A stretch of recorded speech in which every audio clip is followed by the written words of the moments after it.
Here we go.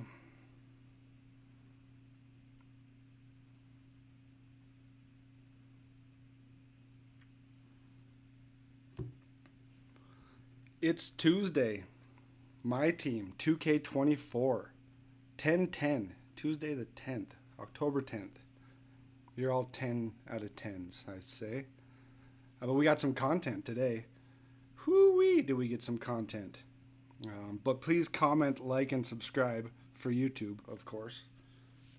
But first of all, what I like to do is shout out people on Tuesdays that help me get through my team. The navigation part of it. First of all, Spontaneous J. He tweeted out is grading Vince Carter worth it?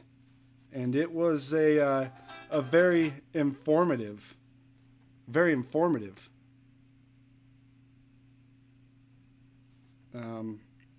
little spreadsheet. I thought it helped a bunch of people make the decision if they want to try to grade Vince Carter, who was the deal of the day. Also, what they're trying to shoot for. As the what grade they're trying to shoot for. So it was very cool when they have a spreadsheet, kind of a map like that. And another shout out, I guess shout outs are real quick. How you doing, Jimmy? Appreciate you popping in. What's up, Tim? All good here.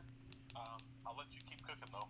Oh yeah, just typical, just simmering, little sizzling to start off with, because other people cooked. That's my shout out. Is how other people really cooked.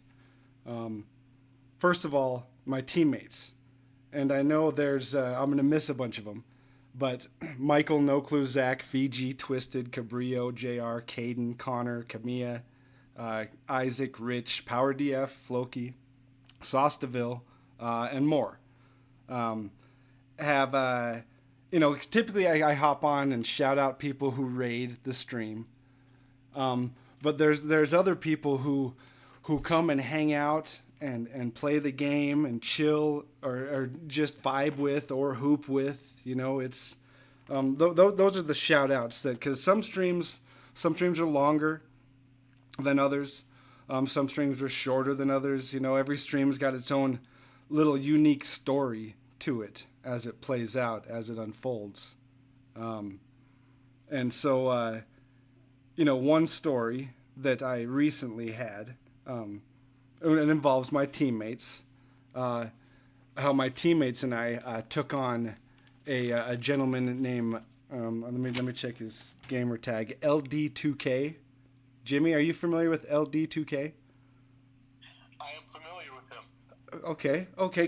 Could you give me just a little backstory, or maybe for people that aren't as familiar as us? Just maybe, how about a quick paragraph to paragraph and a half as a journalism major degree. I mean, just to keep it, because I know I got to keep the confines on you, or you'll just waffle for the 2 hours about LD. as the cool kids say, he is an OG in the 2K community, and he's been at this since 2K11. And I know he's a wreck demon, so it was very cool to you guys go up against him. And really, for those who are listening and may not know, he is the host of 2K TV. Yes. So there you go. And it is cool. You can find 2K TV on the game, Jimmy. I don't know if you knew that. I am familiar with that. Okay, perfect. Because I believe I've seen you a couple of times on this 2K TV. Yeah, but this is not about me. It's about you playing against him, which was pretty neat. It's about us, and less about me playing, but more about my team. That's why I'm shouting out my teammates. I was there, we could say. But yeah, are you familiar with J Methods? That's who became familiar with. I don't know if you're familiar with J Methods. I am familiar with his game. Yeah. I wasn't too much, but he dropped 42 points, Jimmy. 42 points, no threes. Damn. Yeah, talking about not being able to stop somebody inside the arc. It was interesting. Yeah, they played well together. You could tell they and I'm assuming they all five play together all the time. That's what I'm just assuming because that's how they played against us. But Yeah. but I had as many turnovers, 4, as their entire team did, 4 as well. So so we can say that they won. If the spread was 50, they'd say they didn't cover it. So that's pretty good, pretty solid. But it's one of those things. It's one of those things that you see it right away, and you're like, no, that's not who I think it is. And sure enough, chat confirms. Oh no, that's LD. That's the dude on 2K TV. Yeah, that's fire. Yeah, and so like right now I can for some good back roll or B roll or whatever kind of roll on the YouTube video, I have 2K TV playing on the menu screen. So we're just looking at some highlight plays there, and I assumed that's what I was always waiting for because I've seen him tweet a couple of highlight plays on moves that I don't know how to do, Jimmy. But it was one of those things that you're there with people that you were gonna play rec with anyway. You were gonna play co-op with anyway. You were gonna, and all of a sudden, the whole vibe of the stream changes and the excitement level goes up, and it's that's really this guy, and it's happened playing against HTB. It happened playing against 2K Fitness. Happened playing against our friend PJ, Hoop2Baller. And a lot of times it happens for me, the people I get to play with, too.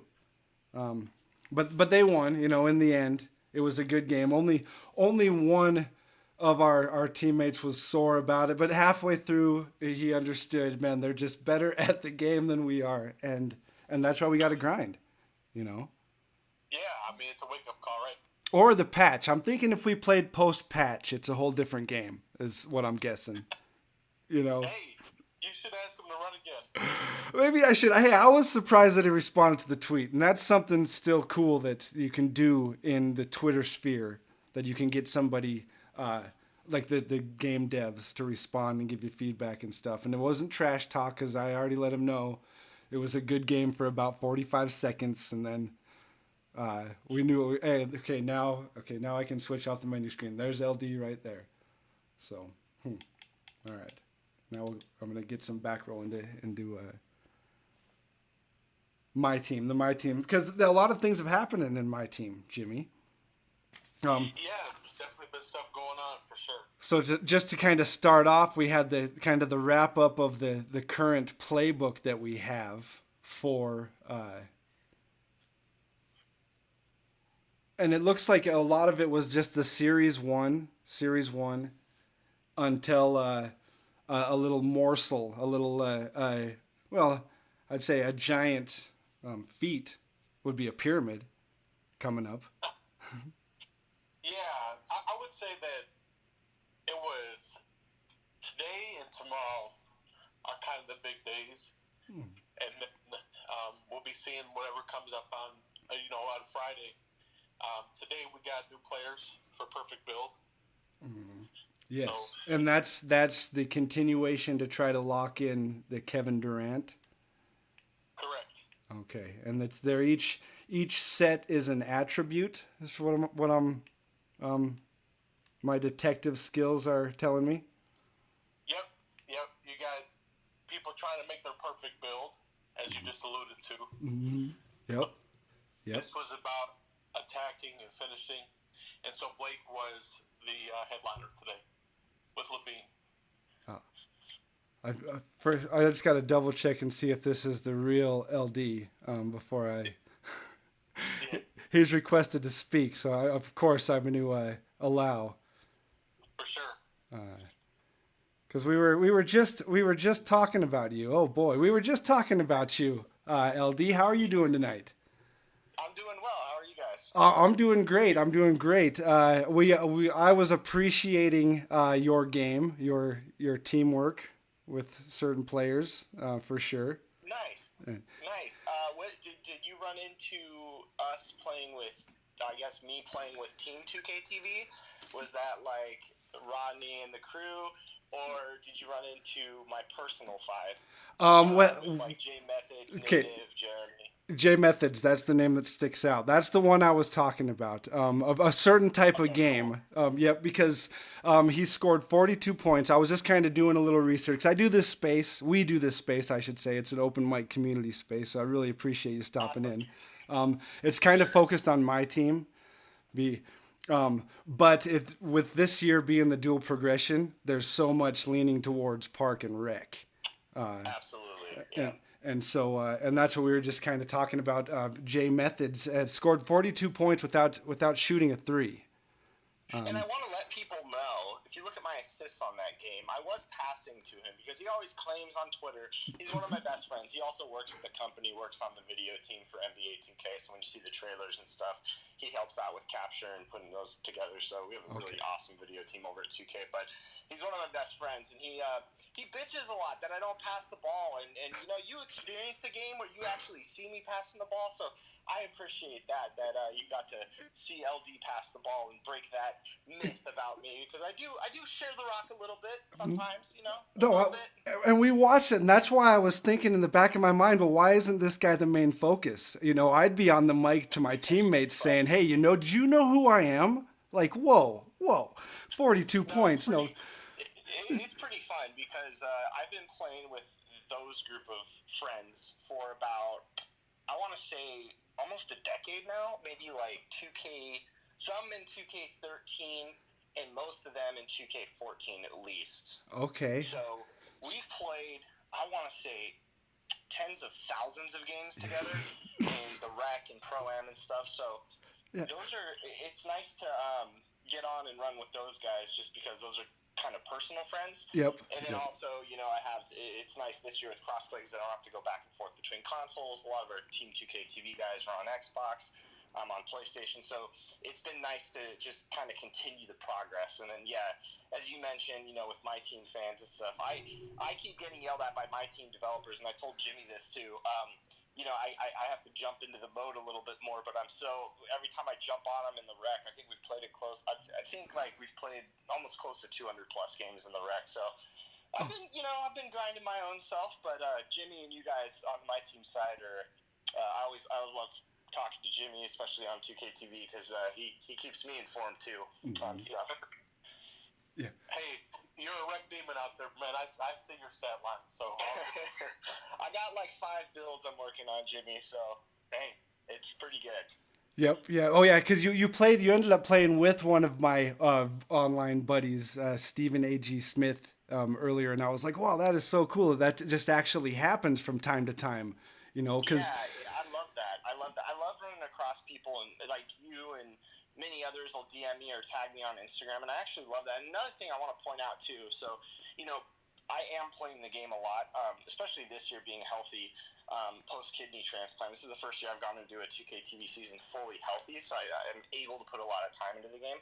And another thing I want to mention that's pretty cool is the devs are able to track my account, right? So when I'm playing these certain modes or jumping into certain things, as you saw with the patch today, which addressed a lot of stuff, and I'm sure fans will give more feedback, but the patch addressed a lot of stuff. The nice thing is when I run into issues, they can track my account in a certain way where if there is like a crash where I get out of a game or it boots me or something like that, they're able to actually go in and see exactly what the issue was, to reproduce that to get a fix in. So it kind of serves two purposes and makes it something that it allows them to kind of have more access into looking into things. So a lot of that stuff in the patch today kind of found it just by looking into my account when I log, at 8:09 this happened, and here's exactly what happened, here's the steps I took. So it's always good to one, be able to help them on the dev side, but then two, I just love playing with the community. So that's really cool that we ran into you guys, and sorry about that. We were pretty on it that game. I remember that game specifically. It was our first game, and we were playing with crossplay, so we had Xbox and PlayStation. I noticed you had just all PlayStation.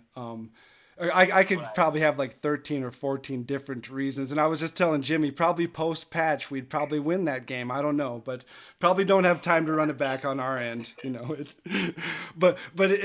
It's a neat thing because we ran into some content creators playing in co-op too as well, which is another something that happens across the board. And I played like with Floki. We both come from my team. Well, Yep. but with dual progression, where I think there's a big draw to everybody to see what's out there in park, because that's kind of where I came from, is the park side, and I got into my team when my teammates bailed, and so which I'm super jealous of, you being able to keep a team together, for that many years, and you could tell on the court, that you play a little bit together. So Yeah, we've switched it up, and that's one thing I love too. Is with this year too, I think that having the solo rec for maybe players that aren't used to going in playing with their my players coming from the my side, and then the flip side of that is like I love the co-op modes. The only thing I'm upset about the co-op modes, and I told Jimmy and my team producers this, is that we still can't seem to beat Jimmy on 2K TV, and I'm not exactly sure why. But we'll be in there because I'm a lot better at 24, Jimmy. So that's like my shot right there. That's my warning shot. All right, we're coming for you, Jimmy. At some point this season, we're gonna have a rematch and see what goes down. But I love that there's modes to kind of help seamlessly put players into these other modes that want to try out my team. I know when I got that Kyrie, I was right in the mode and picking him up once I got that season reward. So I love that we were able to do that, and that's something that. A lot of people gave feedback on. I know, Jimmy, we talked about it last year during 23 cycle quite a bit too. Yes, sir. Well, I'm looking forward to playing.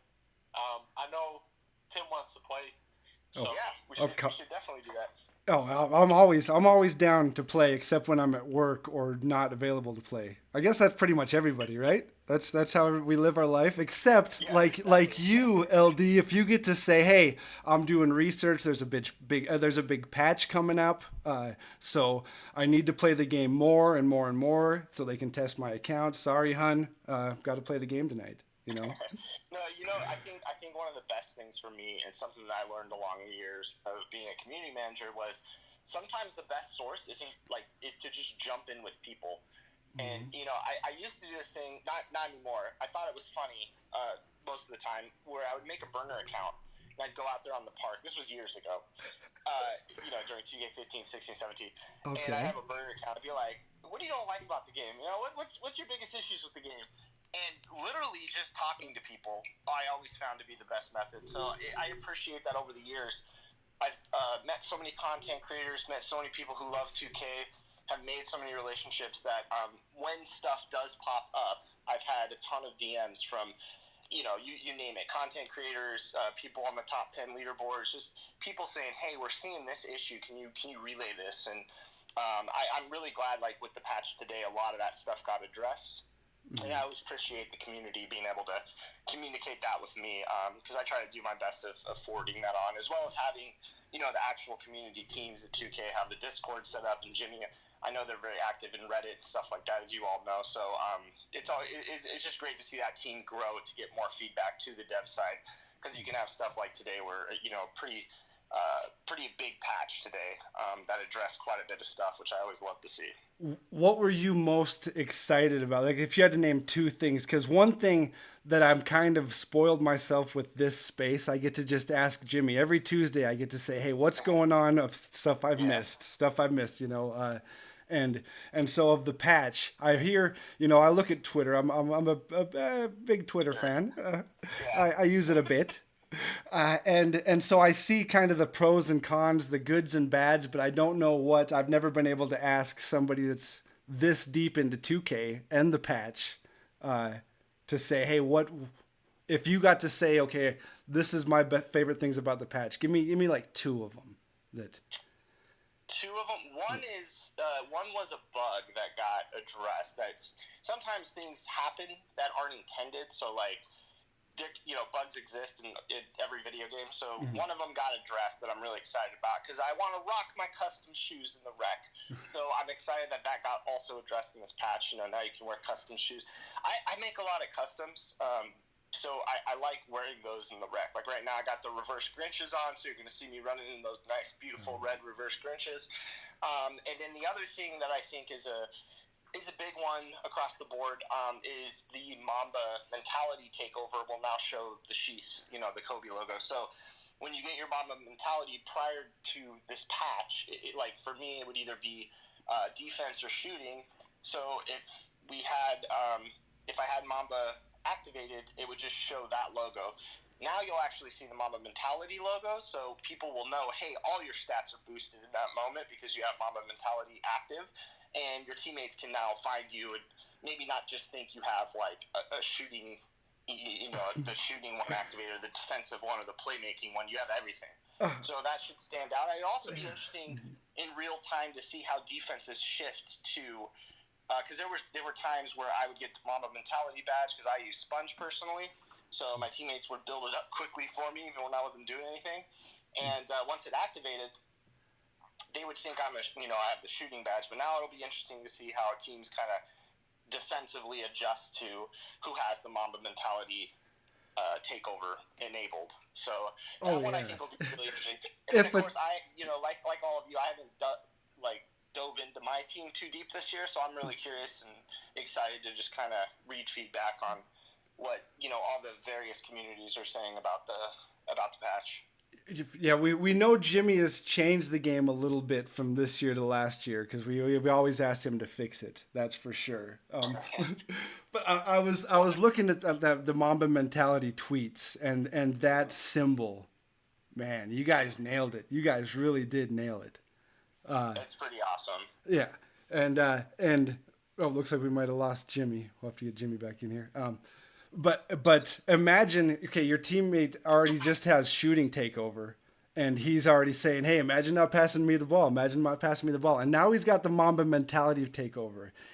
He's going to be constantly saying, yo, I'm open. Yo, Mamba mentality, You would be surprised, like, how many times even myself and some of my, friends will get into heated debates because this exactly will happen, this exact scenario. It's like, hey, got my Mamba takeover, and then, Josh will be like, well, I got my takeover and it's finishing. They're probably going to feed Josh because he's a great cutter. He knows how to finish at the rim, as you found out in the game we played.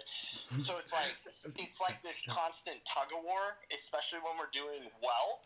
We get in more fights being up like 20, 30 points in games than we do being down. Because when we're down, we actually are strategizing on, okay, what do we need to do to adjust? Like, that's how our minds think. So we're like doing active coaching on the fly, debating, whether to go to zone. We always play man-to-man. That's one thing about my team. We start off in man-to-man. We only go to a zone if we need to.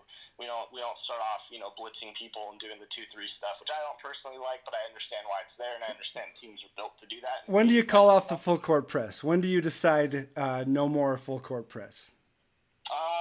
We don't usually typically full court press unless there is some reason to slow down the offense. So if we're playing people that are going to sit behind screens and kind of do a little left right, we know how to play that. If there's a certain ball handler that is not a great ball handler, I actually now with my 3-and-D build.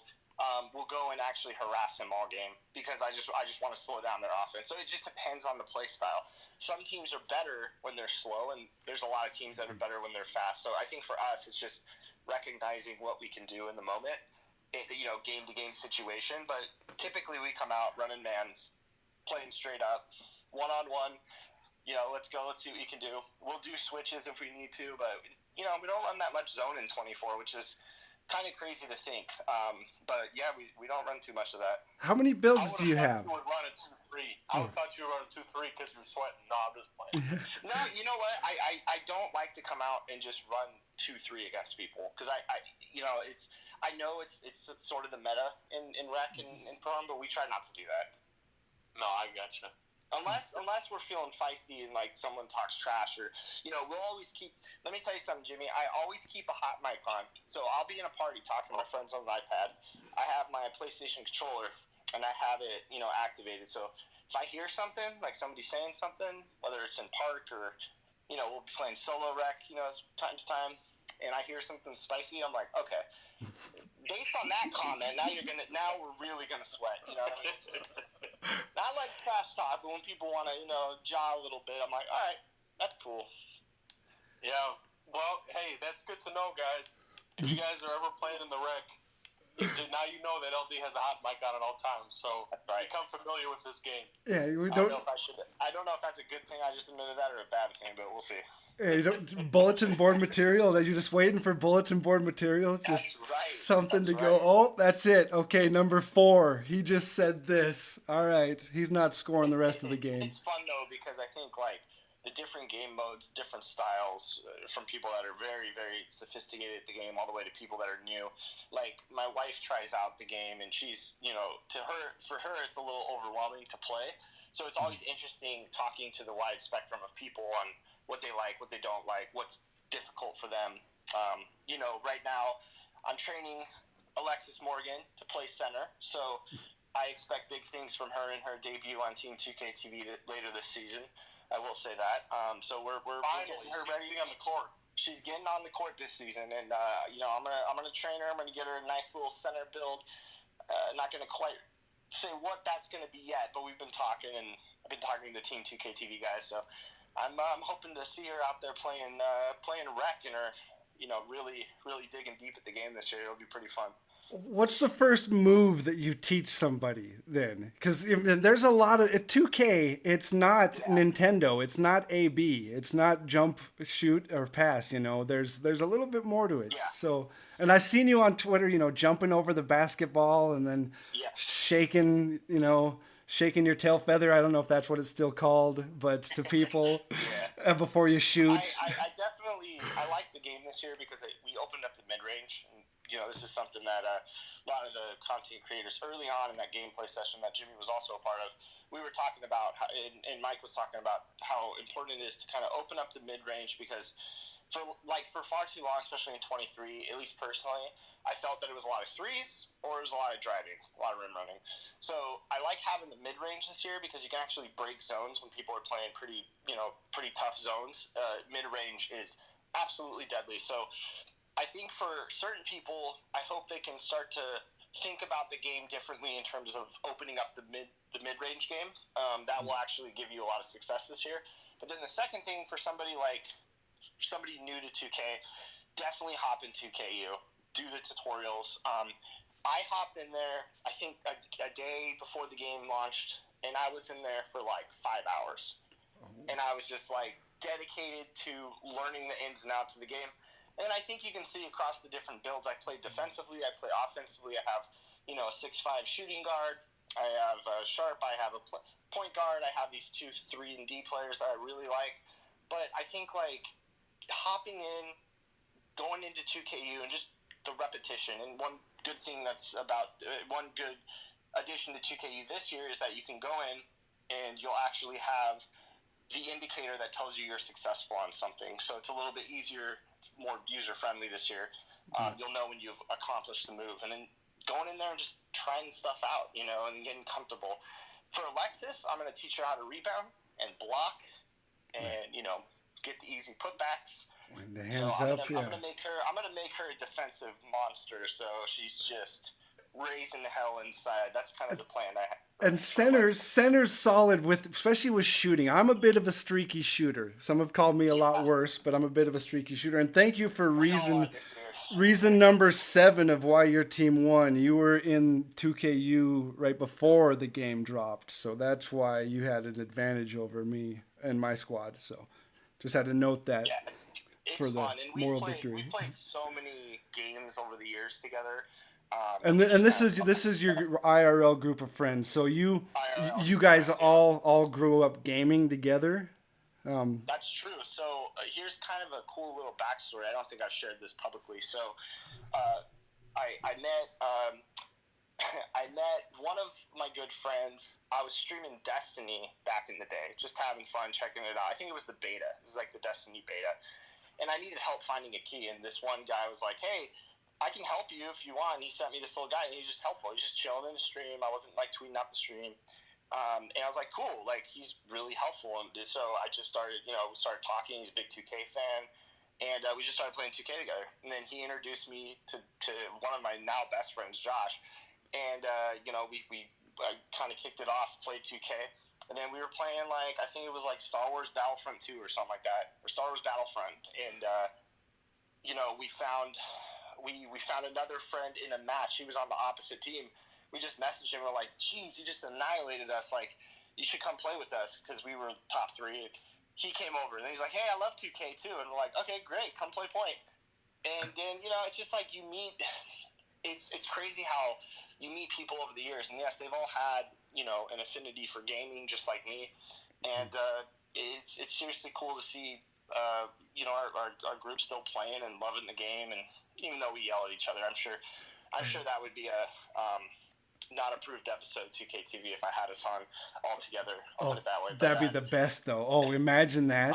We get very feisty very quick. So, but I love those guys. They're like my brothers, and it's great to see relationships grow. And Josh was able to get a job at 2K, and he's grown his position and done a really, really great job with his career just on the 2K side. So, I always tell people there are opportunities in front of you if you want to go and take them. So I'm always encouraging content creators and people that do stuff like this, just, hanging out with the community and doing spaces and the Reddit people. I love seeing people thrive in their respective careers. 100%. And people that can find a common ground, because one thing that I've noticed about the 2K community is when the game's kind of over and we're waiting for the next game, we're all playing different games, but we're all playing them together, and because I've met pretty much everybody I play with currently from 2K, from some version, probably in somebody's stream, but it's definitely, and the biggest thing it was for me, if you want my feedback, unsolicited feedback, co-op in MyTeam. Yep. That was a fun one. I remember telling them, because I'm such a Team Up fan, and I remember telling them we need something in MyTeam, because just playing that mode with different cards, different play styles, and having, the 3v3, right, is so popular in 2K. There's more people probably, younger kids that play 3v3 2K basketball that probably don't even watch the league. So it's interesting to always get that as a barometer of, who enjoys basketball. So I think having the 3v3 co-op in MyTeam, I know we played a ton of it last year. And Jimmy, even off our 2K TV episodes, we were playing a lot of co-op together. So I'm excited for more of that this year. I haven't even jumped into the mode during season 1 because I've been in the rec, pretty much living and breathing in the rec all year, trying out new builds, all that good stuff. Jimmy, what's your rec to co-op ratio this year? I played my first rec game the other day with my 60 overall. I got 19 boards. We got the win. I'm not flexing or anything. I'm just telling you the facts.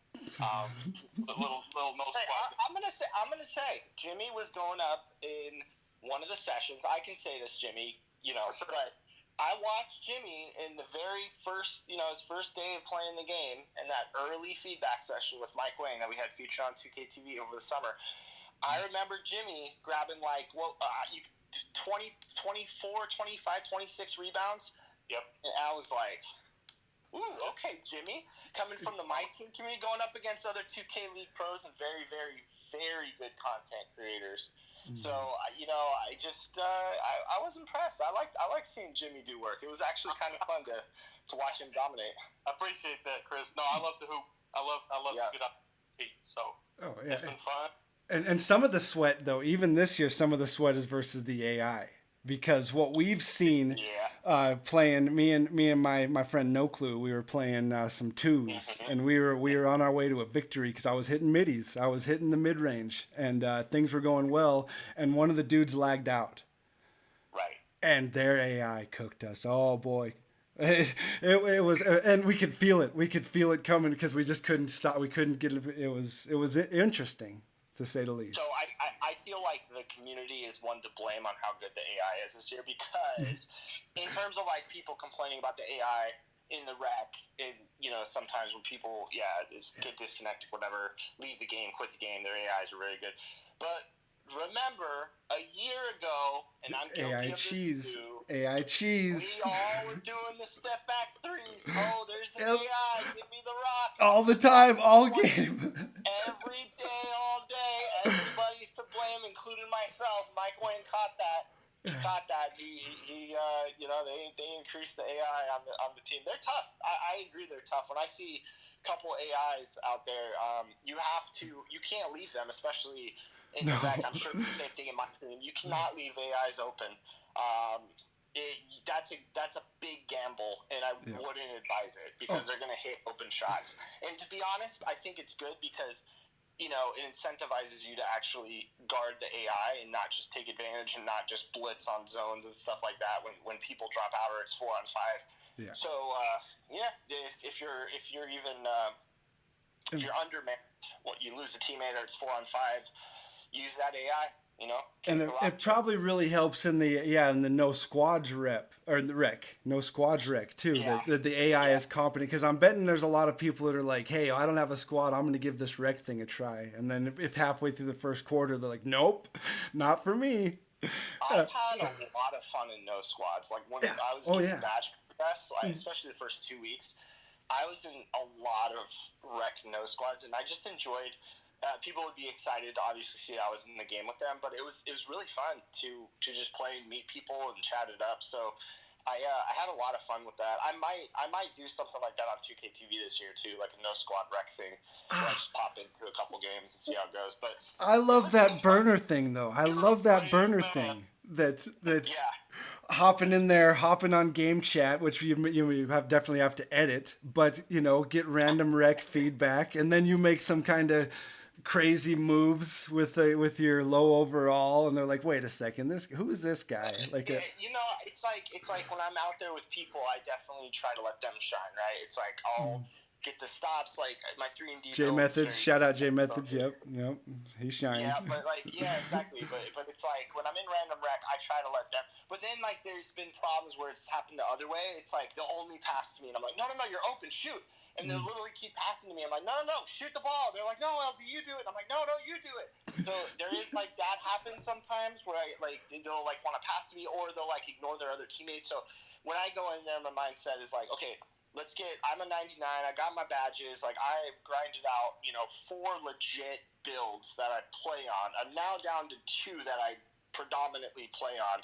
And I think on this last episode of 2K TV, I was talking about the 3-and-D build that I'm playing on. I actually rebuilt it and have been grinding the new build up that can shoot better. So I've been playing with him over the weekend and stuff. I actually think it was probably the one that you went up against when we played each other in the rec. Yeah, possibly. You were locked in. Let's just say that. So if you have a favorite build, from what you've played so far, what build would that be? And let's see if Jimmy, you listen to this answer, and we'll see if we can't pick him out a MyTeam card. Okay, so for me, it depends. Like, do I like scoring or do I like winning? Because I am known to take a lot of shots amongst my friend groups, but sometimes when they're not making shots, like I don't mind taking over offensively. But the thing is, I think in terms of favorite build this year, there's something really cool about being able to just play defense, say, okay, we need to switch. This guy's cooking. We need to switch it up. We will throw different lineups at people, and I think the figuring out the piece of the puzzle, especially in close games, is more exciting to me than just like, I got 40 or 50 in the rec, right? Mm-hmm. So to me, the 3-and-D build that I just made, and what I did was I took down some of the blocking, some of the acceleration, turned those down, and put up driving layups and put up my three-pointer doing 80. I had 79 on the other build, but having the 80 build gave me the threshold to have better base jump shots. So our friends over at NBA2K Labs, shout out to everyone over there. They have green window meters that you guys should, I'm sure my team fans are looking at this to a T too. Even I learned stuff about our game through our community. So, JT Thor's a good base for a lot of players. I was just trying to find a good base and release, and I finally found one. And now I even turned off the meter for the first time ever this year. So now it's just, a lot of greens. Same, So same. I turned off the meter for the first time this year too. Yeah. So your perfect build, because that's kind of the my team theme this year. Your perfect build would be a 3-and-D type. 3-and-D, somebody who can play defense, but I know that sounds obvious.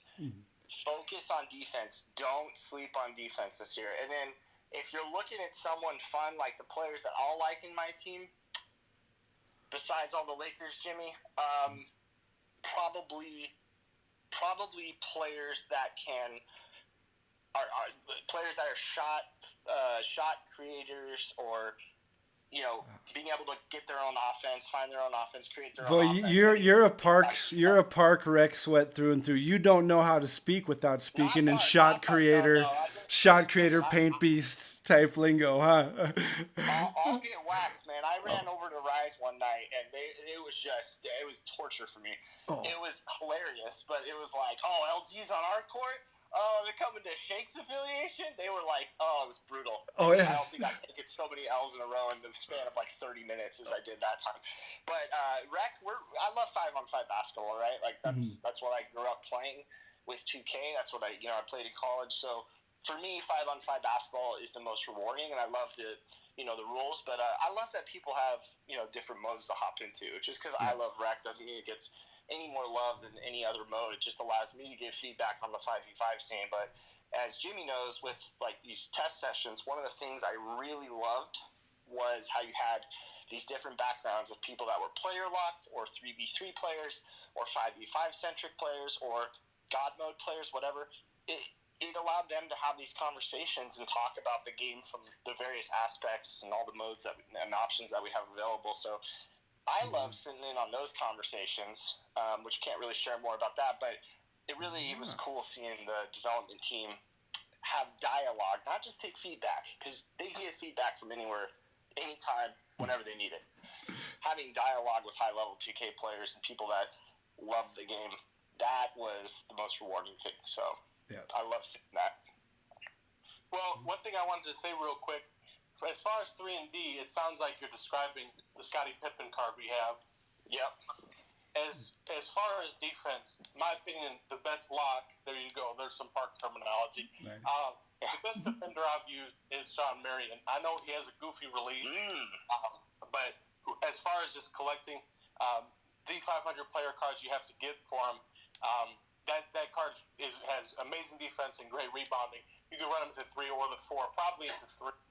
He's been one of my best cards, even though that release is funky. But that's when you said you're thinking about defense, that's the first player that came to mind. I love defense in the game this year. There's something really nice about being able and countering that with good offense this year is really fun too. Like, you get gold whistle on a build or a player in my team. Use those up fakes. Pump fake, people like to block you. They love to block me, Jimmy. They see that 2K logo, they're ready to jump and swat everything that I put up. I've posted a myriad, and on the new episode of 2K TV that's out right now, you can go check out some of the clips, between my lock and my 2-guard who can create offense and draw fouls with gold whistle. It's so fun to get people up in the air. And, just a back down, post spin, pump fake, they jump at you, grab a foul, try to hit the animal. I love it. It's so fun this year in the mid-range. So, yeah, if you can find those right cards, my team could be a lot of fun. Yep. And then if they're not here for you this week, they're going to be here for you next week. That's the my team. There's a constant arc of the cards. We start with the lower gem level, of course, and we work our way up. The diamond is the big thing right now. The diamond 92, which is what my player, my career player is right now. The 92. So I consider myself a diamond. Sometimes a diamond in the rough, especially in rec, but a diamond overall. It's rough being a diamond. Like I've had it both ways too. So don't let the spirits get you down. Lots of game modes to play, but the competition's fierce this year, and I love that. I love that about our community, because at the heart of everything, people are competitive. People believe they're the best player. So a lot of options to go and prove that, whether it's becoming a professional player, tournaments in my team like in the past, the new tournament deal that we got going on for I think it's player one. Is that what it's called? Play one up. Is that what it is? Play one up. Thank you. I have the app. I haven't applied for the tournament yet because I'm great at almost applying for like big comp tournaments. Yeah, almost. Yeah, I love but that. But for the record, I did qualify for the 250K tournament. Well, the qualify for the qualifier 4 different times. So that is it's something impressive. Knowing how many people compete in that, it seems so daunting. I get stressed out watching it. I've told Jimmy this before. Watching competitive 2K, especially these days, I love commentating it. I would love to maybe get back in the booth in the future and do something commentating a tournament or something, official 2K related. Maybe jump on a 2K League Championship live stream or something. I would love to get back in the booth because I love calling games so much. But just watching and watching people compete, it like stresses me out. I'm like an old boomer now, I'm all stressed out watching people compete. But it's because I want everybody to win, but can't have that. Oh yeah, we currently have this thing you grind for Chris Bosch, a diamond card. You have to win 15 games in a row of triple threat online, which is you versus another player, but 3v3. But you're controlling all 3 of them.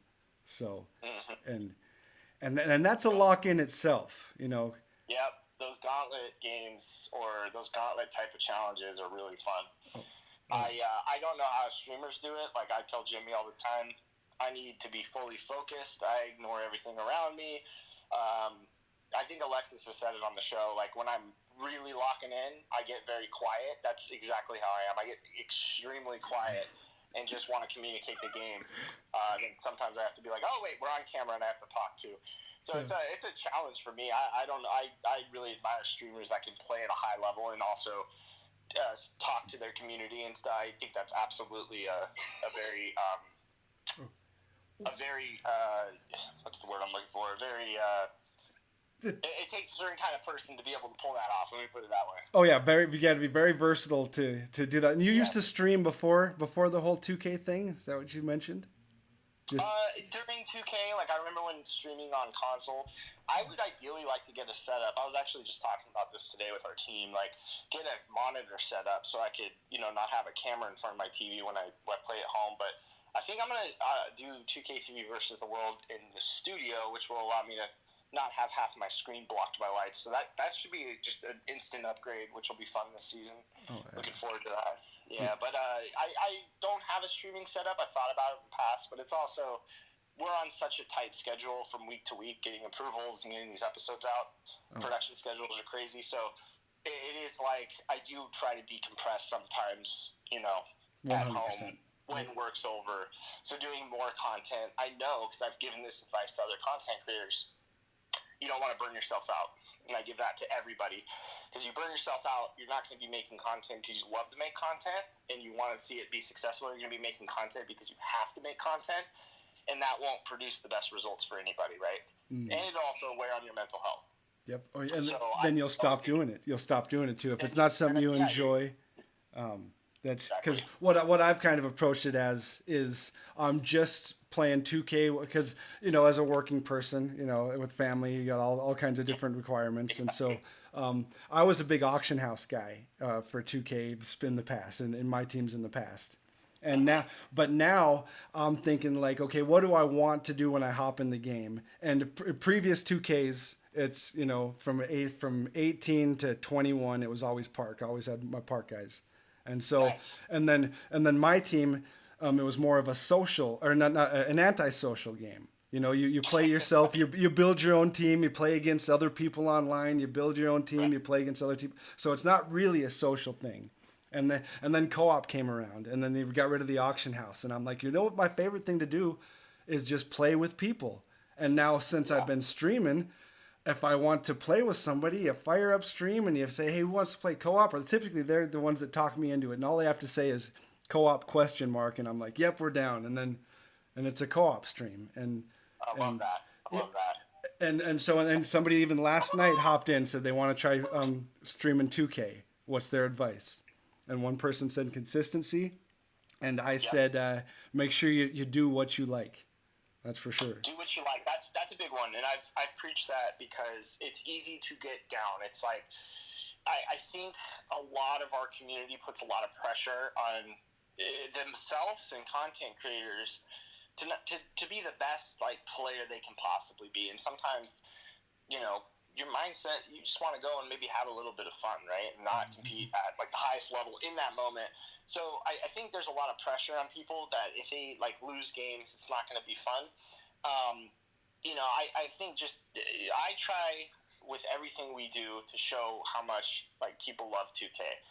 When I'm interviewing people, when I'm playing with this community, when I'm highlighting people on the show, our entire team like of 2K TV, everybody that works on the show, it's all about community. Like, you are the stars of the show, and I love that people share such a huge passion for this game and playing, because I'm right there too. I'm like a big fan.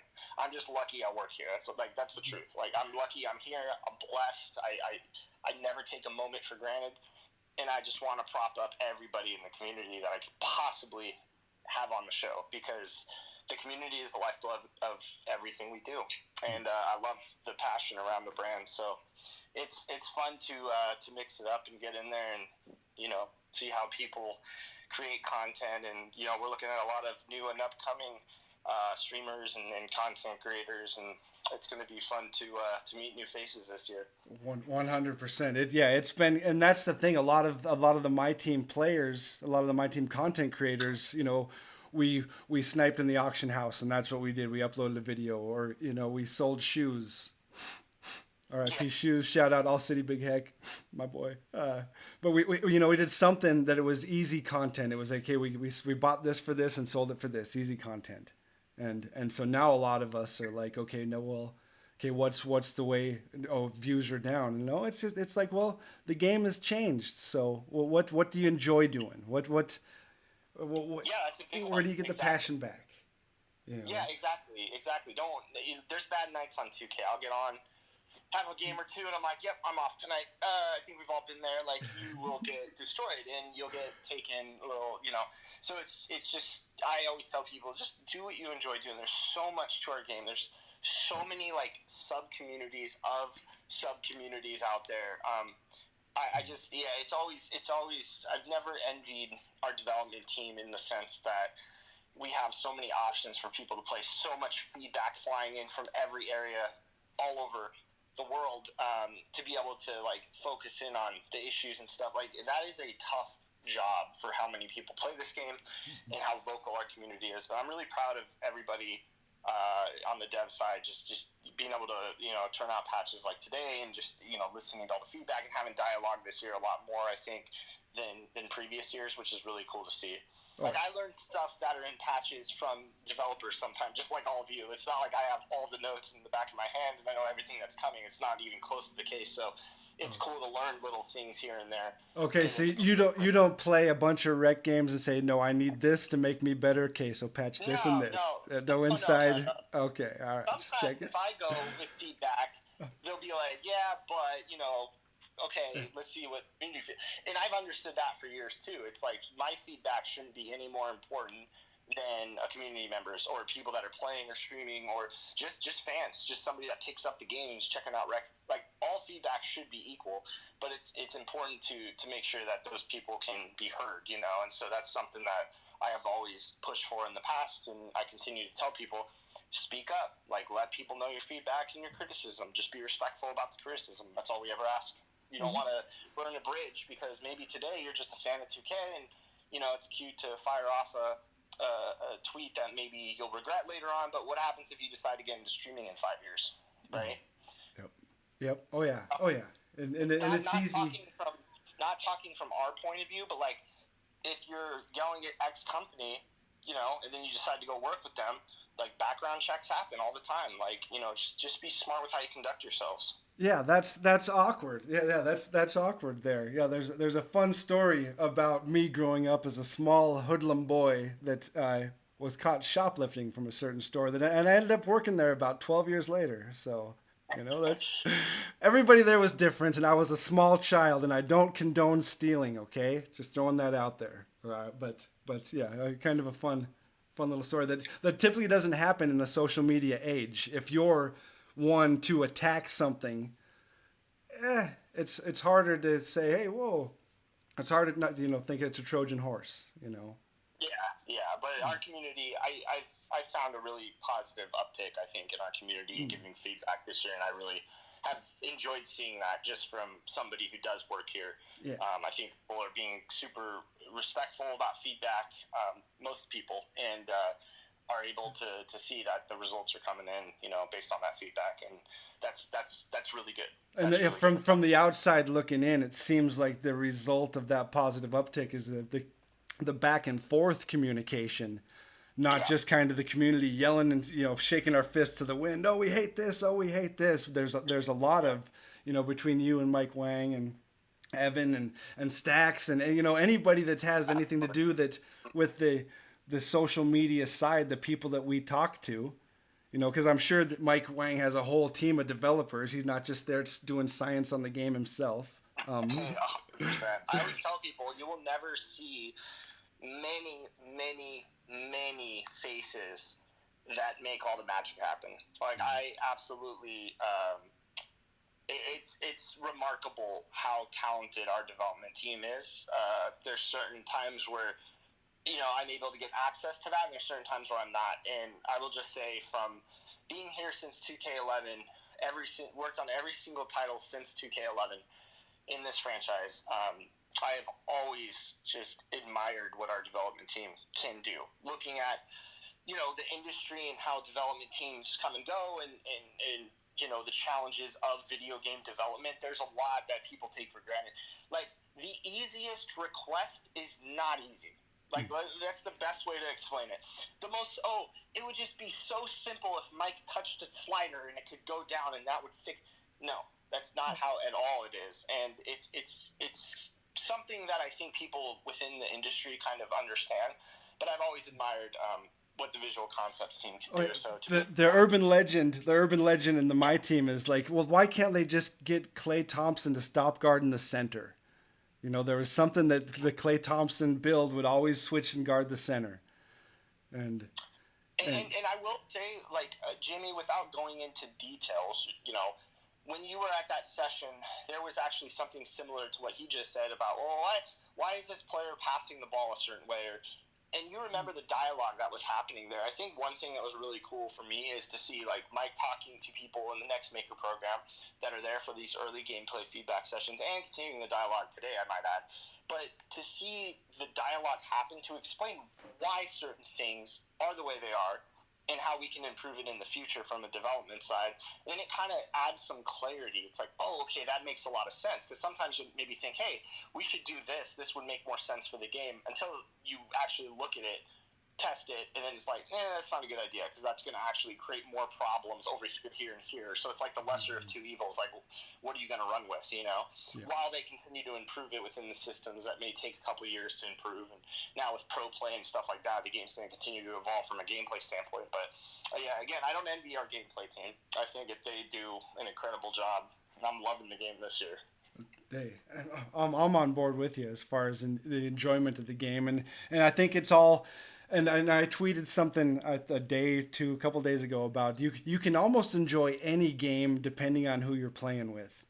Kind of a show me your friends, I'll show you your future situation.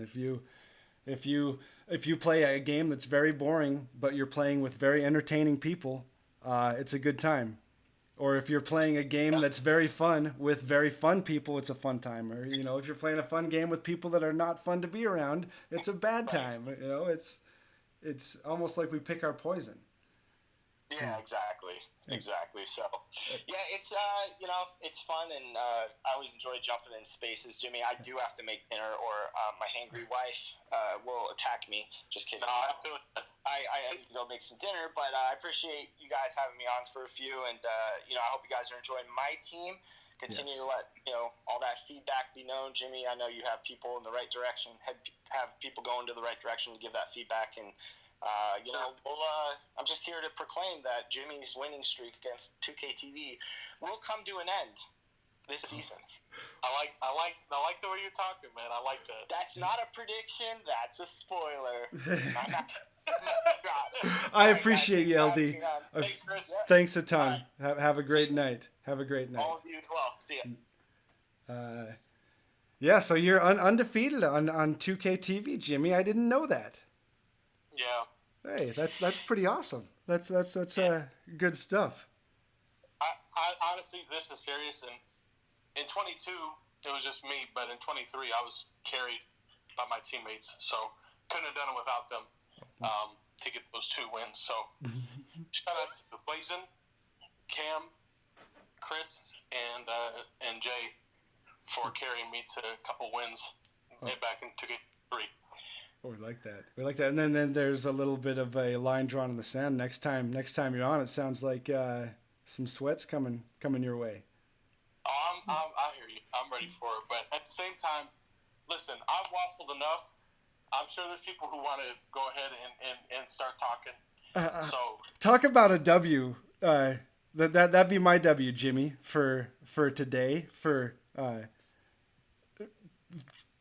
the recent space history, getting the guy that just whooped wait a second. Did LD just hop in the space just to rub it in that him and his team whooped us? I mean, it's something you got to think about, But yeah, listen, he's competitive, and it's always fun to play. So I'm just glad you got to play against him. Yeah, it was a cool moment, and that's the thing about when you hop in online competitive 2K. Whether what mode it is, you run into other people that are known. If you're in the community, you run into other community members if you play the online games, and sometimes it's better than others. That's for sure. For sure. That's what you get. But so Jimmy, I guess. If you had to bring up a couple things on the patch, the 2 things on the patch, I won't keep you. I know you're way past that you've ever agreed to be hanging out in the space, but where you're kind of locked in on the MyTeam side. I know we were talking to LD about of kind of overall the rec and the 2K as a whole, but on the MyTeam side, what do you see that got you excited? I think the biggest thing that folks were talking about was the timeouts. That should speed up games. Where not just the timeouts, but the pause timers as well. So just going through games a little bit quicker. And then nice little thing you can see is the discount you're getting if you choose to buy all the cards in the collection. It's 35% discount or whatever the case may be. So just to give you an example from today, the rubies were a little bit cheaper than what we're accustomed to. Derek Jones Jr. and David Thompson. David Thompson, you can get through agendas, and Darvin Ham. Shout out to MyTeam2K24 Go. There's some things. I was streaming off my Xbox today, so I didn't get to see everything. But yeah, I would encourage folks to read the patch notes if you haven't done so already. It's long. It's probably the longest patch notes I've ever seen. Yeah, somebody tweeted, okay, 2K24 officially dropped. It's long patch notes. Gameplay, my career. I mean, and all the people, like, for example, like, Giannis got a haircut, right? Mm-hmm. And now you got that. You got Wemby, has a different hairstyle than we were previously accustomed to. He got a haircut, too. I'm a nerd about that stuff, so, I like that stuff. Those scans. Coaches in suits. Yeah, I would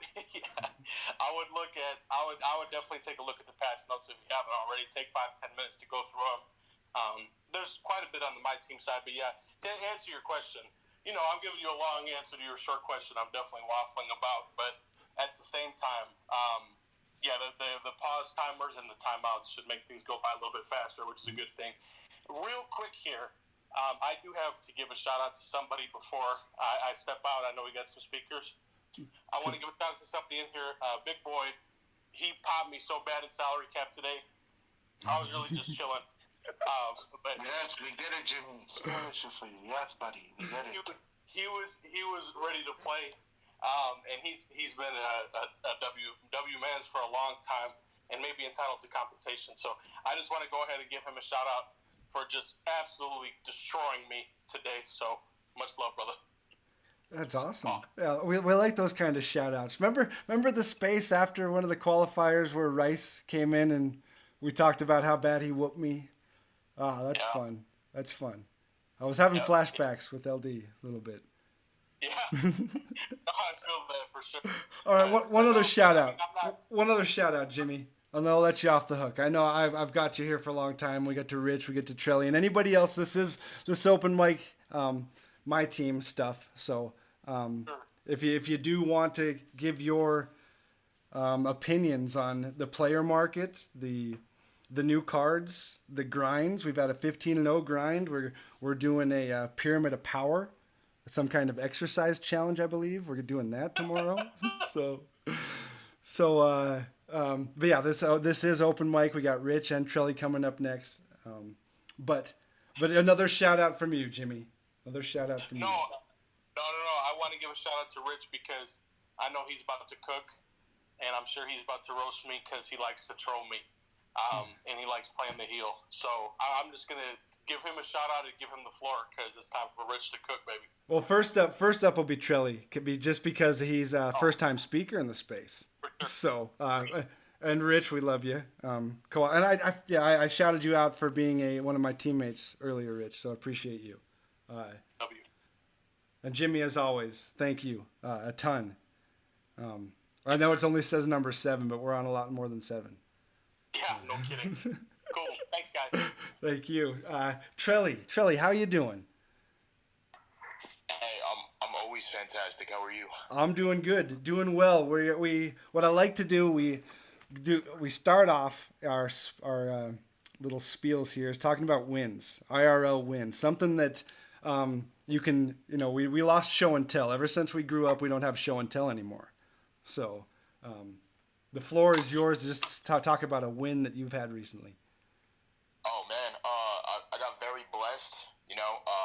I get to hands-on train people in the ways of life and in the ways of business, and I get to bring up others around me into how to become better individuals so they can carry that on into the future. Okay. That's what I've been doing. Yeah, that's a win right there. That's a win right there. So, and now back to 2K, my team. What does a typical 2K session look like for you?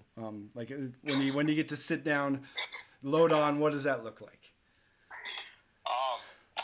It looks like a lot of rage, and then a lot of comedy as well. So the whole spectrum of emotion, all of it. Exactly, but the most is entertaining. Shout out Cabrillo as well. I know he's been waiting for that. Yeah. Oh, he always. Yep. Shout out Cabrillo 100%. We have a standing shout out for Cabrillo, for sure. But I played the game yesterday and I got frustrated trying to get Bosch. Mm-hmm. There is no way the average person is getting Bosch at all. At all. Okay. Unless there's luck. Which cards were you using? Because I have a Bosch question and the follow up on that. Because I tried 4 games, got kind of whooped, and then somebody said, "Hey, you want to play Park?" And I said, "Yep." And so we went and played Park. I gave up on Bosch pretty quick. So I didn't really give him the, "Hey, headband on, lean forward, try." But what's the best you got? What's the best that you went? I got 7 or 8 in a row, and then got demolished. And I'm using AD. I'm using Vince Carter, and I'm either using T-Mac, Tracy McGrady. I'm at T-Mac, Kyle Korver. Who else was I using? Korver's a good. Korver can really shoot. I know you either love Korver or you hate him, from what I'm seeing on Twitter, and that's where I get all my information.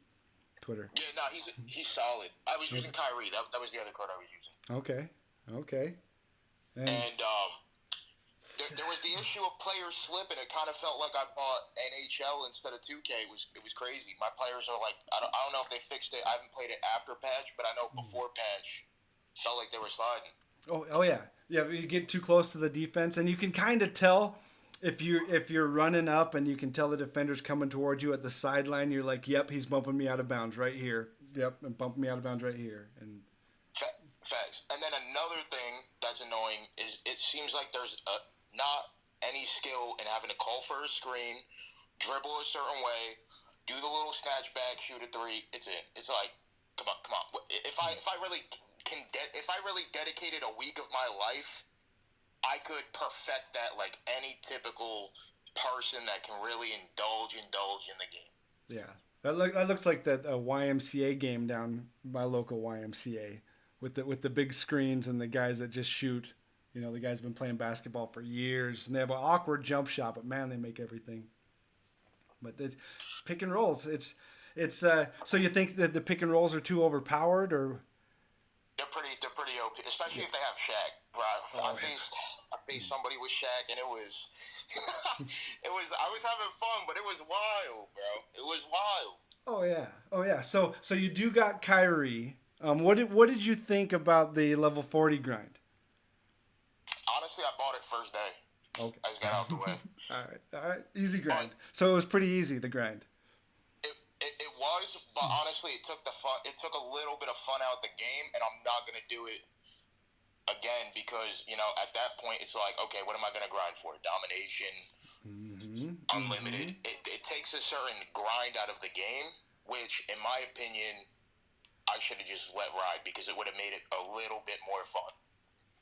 100%. And that's one downfall of the hardcore grinders. As soon as they see like the Bosch challenge out, okay, boom, they go 15-0, and they tweet, not enough content. And it's like, dude, nobody's as good as you, man. Of course, you just smoked them. Yeah, So how about Brandon Roy? He was somebody that you had to grind for. Honestly, I don't have too much. Like I used to play 2K all the time. I just really don't have enough time to even grind the game like that. So I don't have any rewards. Okay. So how do you feel about someone on short time? How do you feel about the player market system? How long have you played MyTeam? I played MyTeam since the end of 19. Okay, so you're a MyTeamer. You're familiar with the auction house. Yeah. Okay, so as somebody who's played MyTeam for this long, how do you view the new way to acquire players, or the new way to acquire everything, I guess? I mean, I feel bad for I like to call them Christmas kids for the people that aren't financially stable and are gonna get it gifted for Christmas. But I feel bad for the ones that don't have any money or they can't get any funds to really buy packs, because at the end of the day, if somebody's favorite player is Steph Curry, they're really gonna have to grind their life away or get lucky ripping packs to get them. Oh, yeah. And it's a little bit unfair that a lot unfair that they took the auction house out, because now you can't sell jerseys, you can't sell shoes for as much as you could, you can't sell boots for as much as you could, and the only way to get playbooks, balls, or any of that stuff is by ripping packs. So it's a little bit feeding, and in my opinion, it's feeding into gambling at a young age as well. For, let's say, you bought the game for your kid, and then they stumble across MyTeam, and it's like they get that feeling of pulling a pink diamond, and then they're going to chase that high. So it's a little bit messed up as well. Oh yeah, I guess each one is a double-edged sword, right? It's all, but see, I'm still, I was big into the auction house myself, so now I can short time or less time the game, and I just threw down a couple bucks and got Anthony Davis, and then all of a sudden, the people that hated playing co-op with me don't hate it so much, But imagine if you didn't have the ability to buy them. Exactly. Right? Yep. And but a plus is that they did up the MT counter for when you're playing games, though. That is a small win. Yeah, it seems like the grinding, and I guess Twitter's a hard place to get information because you see the best and the worst of it all. So I don't know how feasible a no money spent approach to a card like Shaq or Curry or Durant. I know it's doable. Anything's doable with the right amount of time. But to me, I think the system as it sits now, it gives everybody at least the opportunity to get the card. I was never getting Galaxy Opal Yao Ming, ever. Too much MT. Oh yeah, most definitely. But now, you have a chance to get a diamond for 80 to 100 KMT, plus grinding, of course. And it's a front end loaded. It's a front end loan. What you got to pay for up front and then you grind for in the back end, I guess, is how the pyramid of power is set up. Mm-hmm. But then you also have to ask, how long is that even going to be good for? Because it's so early. There's hundreds of MT being locked in, and then you also have to question how long is the card going to be good for. We know through season 2, because diamonds they've said that diamond is the top through season 2. So correct. But what if they drop a diamond Yao Ming halfway through? Not even first week of season 2. It's people just locked in hundreds of thousands of MT for no reason. And isn't that the game we play with my team? Where we're always grinding for a card we're going to get on Wednesday, and then they drop a card just a bit better on Friday. Isn't that? But it's why we keep, because it gives us something to grind for. Let's build a team, grind for card, get better cards, go beat the sweats, and then tweet about it.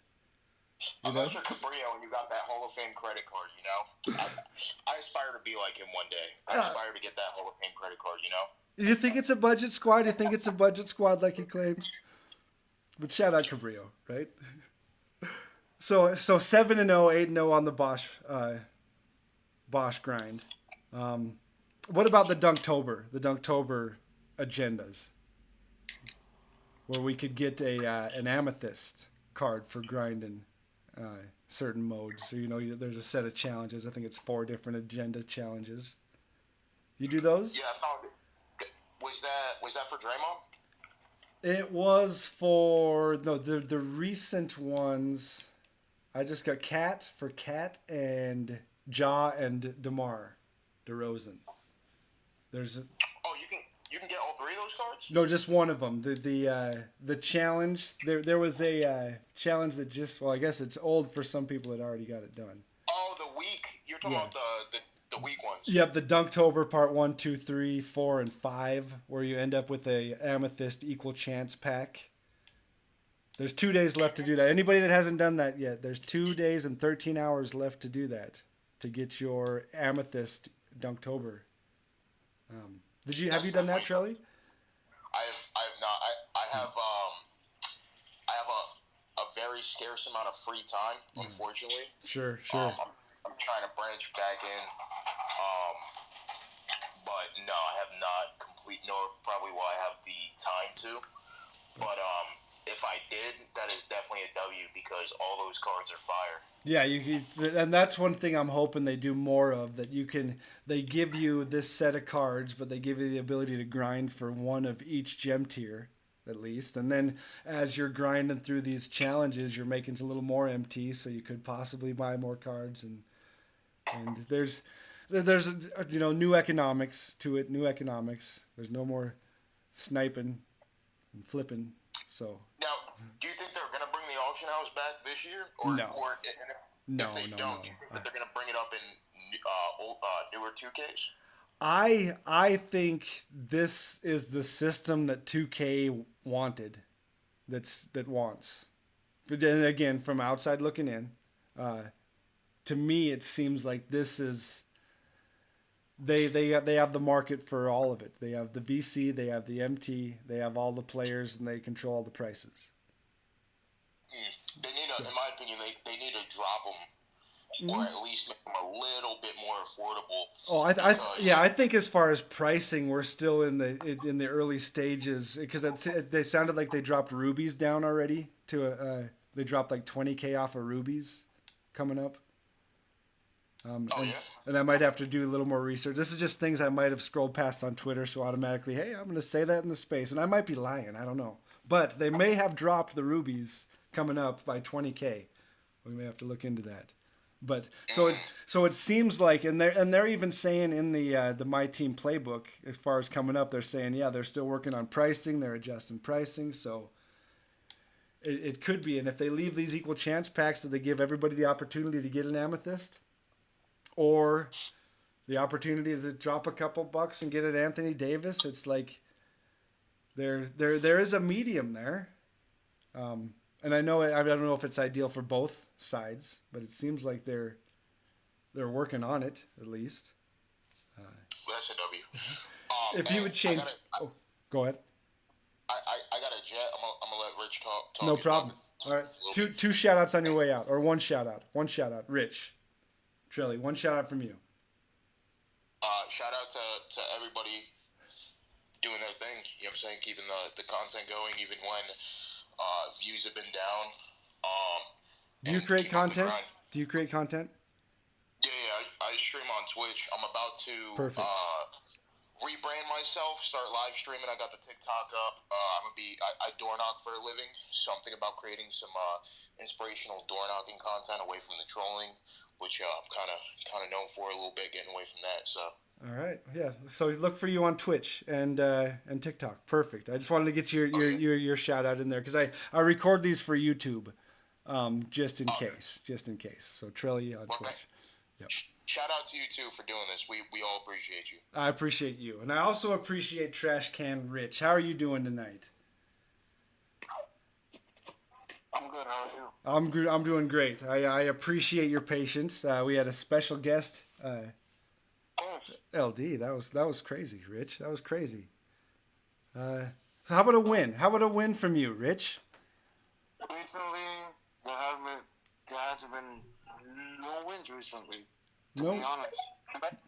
No. Well, you're here though. Yeah. So I mean,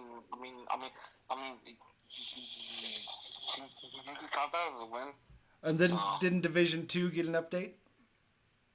Yes, it did. Another win. And how's the work situation still in the upswing? Yeah, it is. There's 3 wins. Boom. Boom, 3 wins. All right. On to the next one. What is word on the street, and the street is you saying it, that you uninstalled 2K? Yes. What's up, Rich? What's have you seen the patch? I have. I have to care for it. And nothing's got you excited? Hold on one second. You might have to mute yourself and unmute, Rich, because I'm hearing myself. Nope. Nothing in the patch. Nothing. All right. What about where did you get though? You did get Shaq, and you enjoyed Shaq. I guess. How about Rich?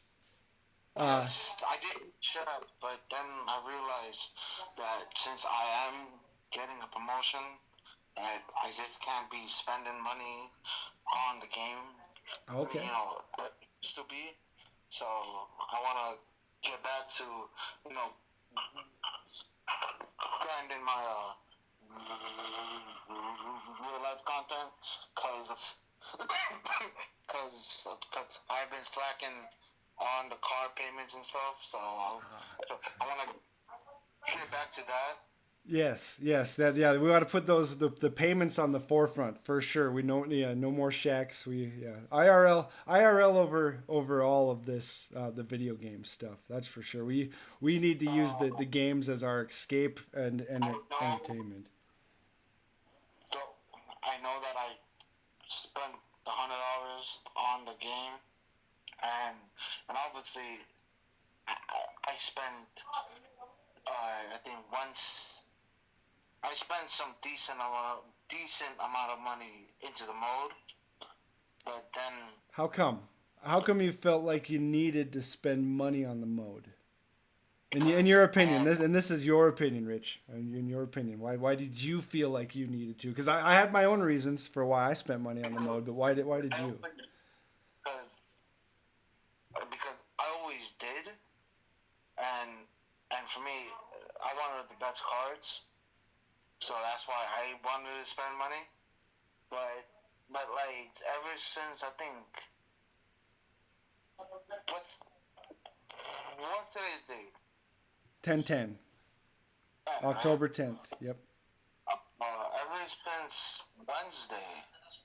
No, ever since the beginning of the month, I've been thinking. I'm like, I got the promotion.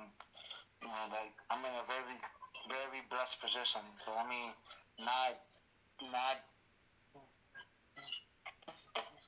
throw my money away.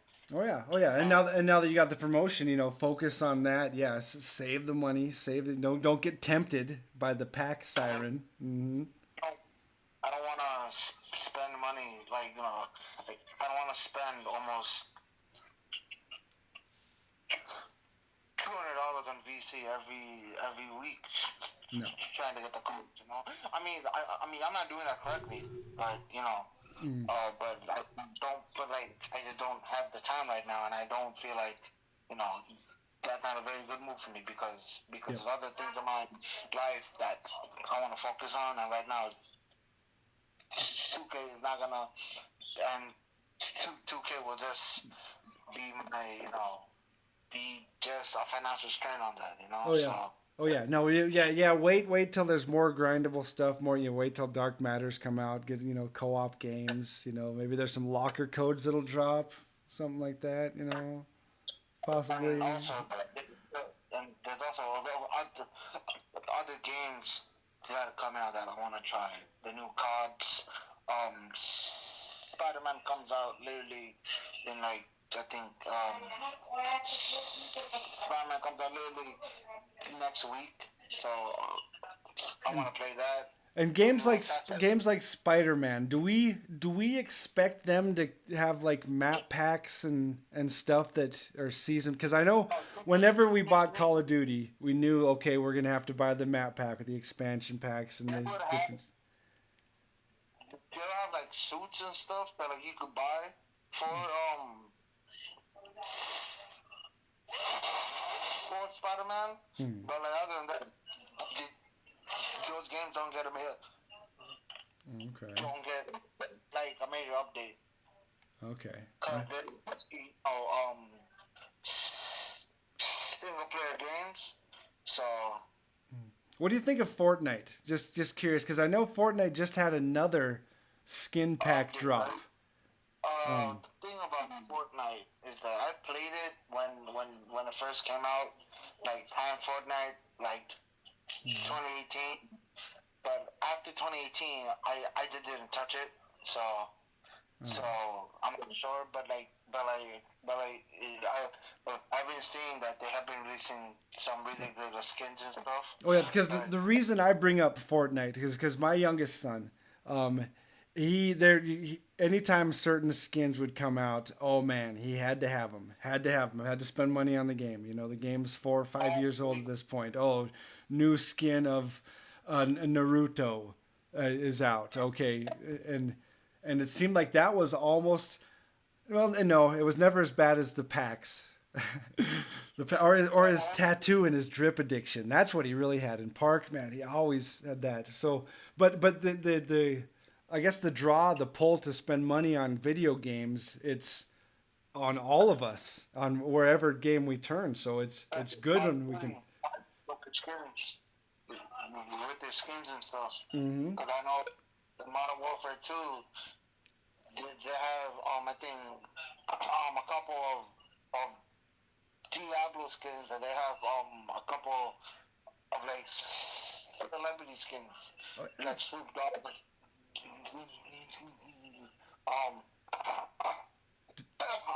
The latest one I know is I think Nicki Minaj has one. So okay, Nicki Minaj, and so does that give you any benefit? Because I know, like in Fortnite, it's just a skin. There's no benefit to it. It's just you look different. No, it's a skin. Yeah, that's a skin. Okay, so I guess as devil's advocate, that at least if we spend money on the 2K, we're getting a better card, which also means it's pay to win, which also is a whole nother debate that I don't know which side that is. The thing I don't like about the pyramid of power is that you have to buy the sapphire to get Wade. Why can't you Why can't they just release agendas for you to get the sapphires and use the sapphires to get the rubies, get the and use the rubies to get the armies and the armies to get Wade. That would just make the grind completely free. But instead we have to buy I think 4 or 5 sapphires just to start the Wade grind. For me, it's just ridiculous. Yep, I think it is 5 sapphires. That's for sure. And yeah.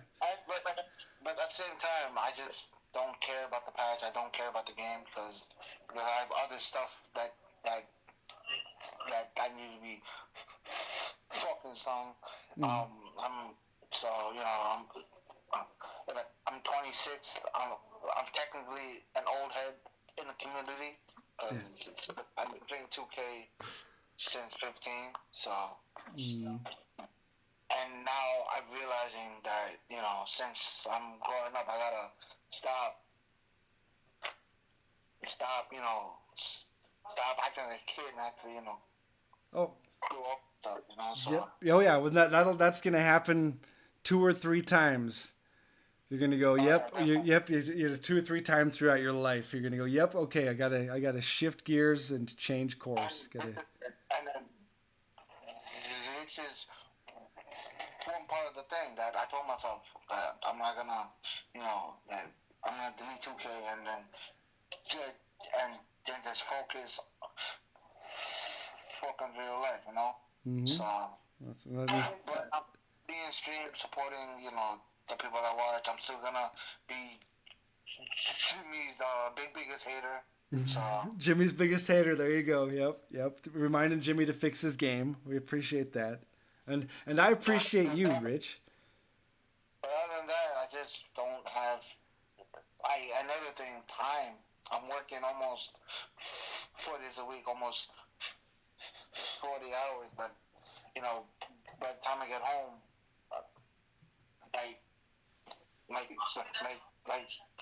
I'm tired and I don't want to play the game, But the days I do have off, I don't feel like playing 2K. You know what I mean?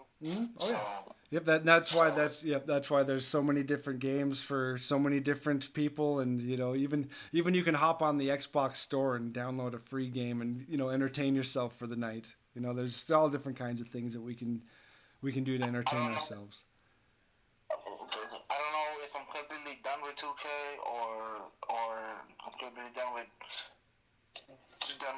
24, but it's way early to tell. So I think when summertime comes, if I do that,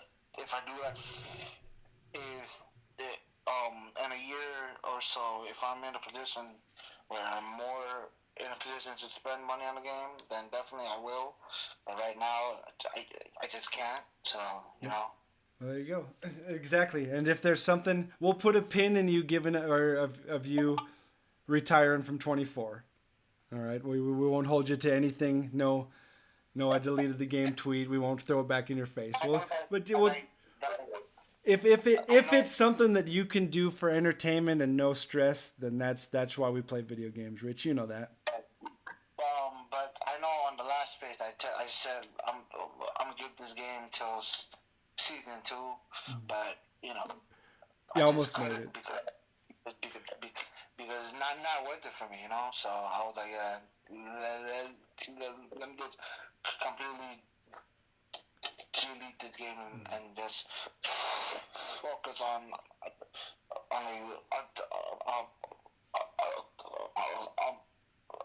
other things in my life, Yep. And we appreciate the support. We appreciate hanging out with you. I'm sure the guys in the other spaces too love jamming with you, love vibing with you.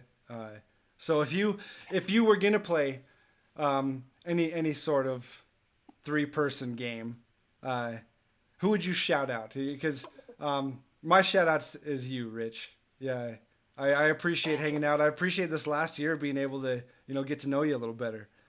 And I know you have an up and down relationship with 2K. I know that. My 1724 is short. I mean, it was short. I did have some enjoyable moments, but I just can't continue playing the game. Yep, I hear So you. I hear you. And so your shout outs are, you got to pick 2 shout outs, Rich, and then I'll let you off the hook.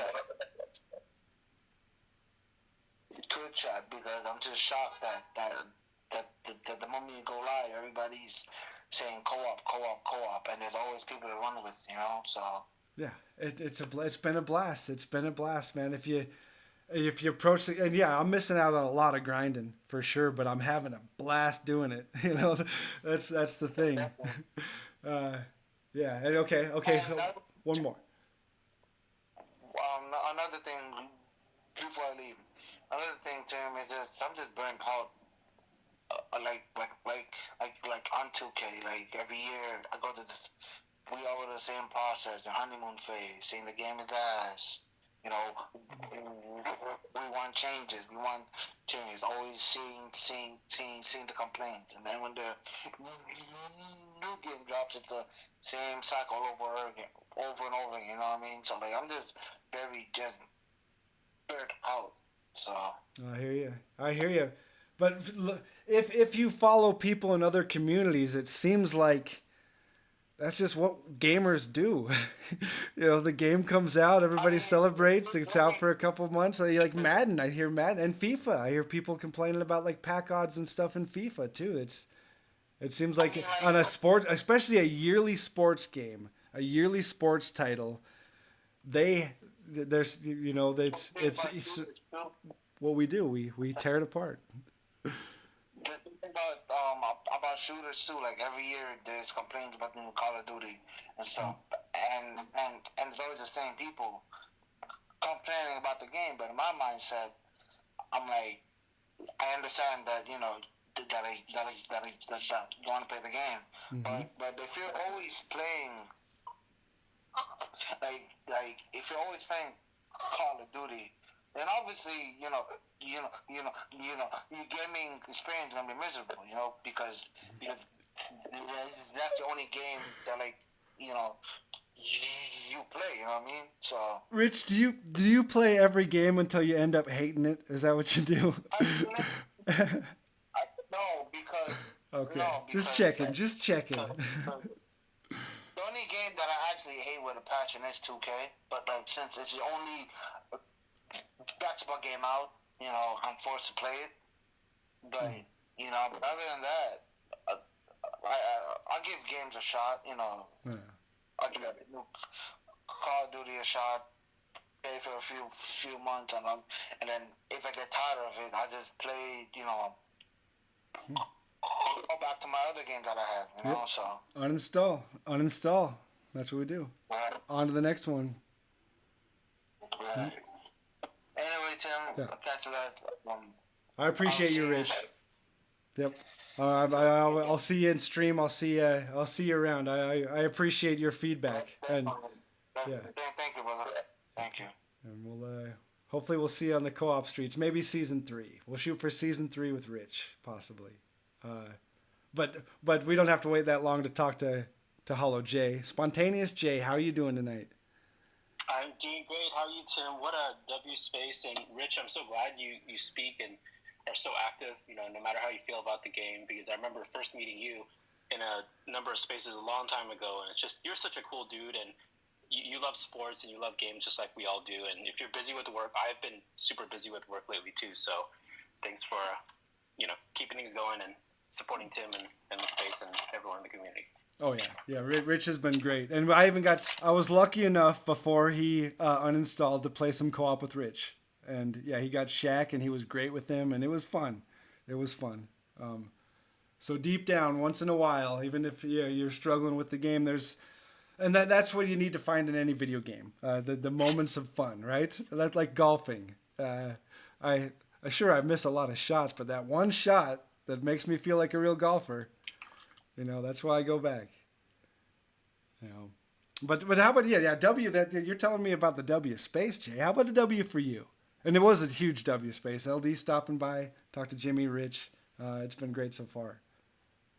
And Trelli, too. I guess W in life is, I'm just glad my kids are getting older. My daughter has surprised me by waking herself up in the morning, walking to the bus stop to go to school, and then now she's telling me like she's getting good grades and doing her homework, and I'm like, man, I didn't have to tiger dad any of this stuff. This is beautiful. It's like almost like AFK parenting a little bit, There you go. Yep. Yeah. You set them up. You set it and forget it almost to a point. Yeah. But yeah, that's a huge W. Self-starting badge equipped on that one. I'll keep it going. Well, she must have had the sponge badge going because she got a lot of good habits from you. That's for sure. But as far as 2K goes, I know our 2K has changed. What does a typical 2K session look like for you? Because you're still playing, and I shouted you out earlier about that graphic for the Vince Carter grading. What's it worth? What are we looking for? What are we praying for? So awesome stuff on that. So I know you're still playing the game. What does a typical 2K session behind the scenes look like for you? So I think in previous times we would have certain things we look for, right? Announcements on Mondays and Thursdays starting at 1 p.m. Pacific. 7 a.m. on the mornings, 2KDP stuff comes out. And then 8 a.m. Tuesday, Thursday, pack days. We all had this rhythm. And I think this year it's like more recently I've learned, I guess the player of the day gets updated at midnight West Coast. So when I still have energy to stay up till midnight, I'll want to see who that new player is. And I still want to see what new agendas come out at 8 o'clock West Coast time. And I think I said this on Elevate's stream. Shout out to Elevate, Spatial, and Meech for their podcast and for Elevate's streaming today. What's been hard for me this year from a technical perspective is I've been having issues with my PS5. So when I play a lot of games on PS5, when I bought Final Fantasy 16, the console would just randomly crash on me. And when I got 2K24, thankfully I have the old gen and new gen versions, but the new gen I'll be playing it and then randomly it'll just power down.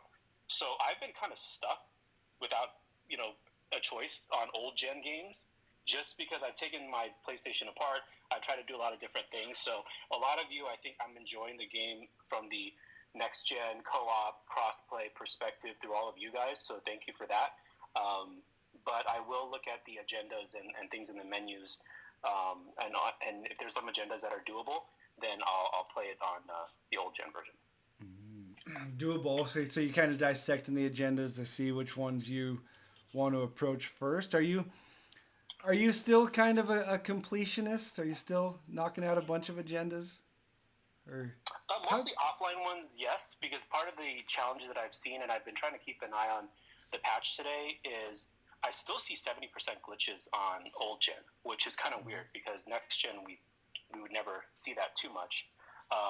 But then what would happen is after the glitch, then I'd get time banned, right? So I just mostly do the offline grinds. There's enough offline agendas to do kind of throughout the week that it's easy for me to hop on and hop off. And because all of you are so active in streaming, like you, Tim, and Jimmy, and everyone else, because Twitter, still is a place where information can be shared, I honestly feel like even though the game has changed a lot and I'm not in the auction house, the engagement for me personally has been the same and just as enjoyable, even though I'm spending less hours on the game. So that I appreciate all of you for what you do. Oh yeah, it's definitely a different game as far as what to look for and what to get excited about on the game.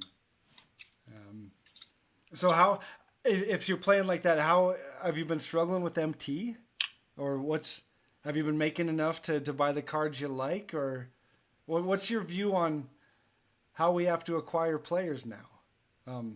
It's different. It's a bit different. So my goal with the price guides is to try to, again, like my art from previous content that I would create in previous 2Ks, is just try to help get to the talking point of questions people have, right? So for the Vince Carter, I think the talking point was, if people buy it, what grade do you need to break even or profit, right? And that's what I try to focus on that. When I came into 24 knowing that the auction house was gone, I don't like buying things in games or life that depreciate. So to me, it's a choice that if it's a price that I'm not happy with, then I just when I go to Target, I don't buy it.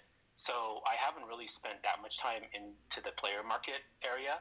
I do think when the deal of the days are more closer to 60% off, then it's closer to a, you could sell it to break even type of price, which is good. So that's what I think I hope I see more of. But for me personally, I just been getting the reward cards and being able to cheese the old gen AI, even though they're pretty OP.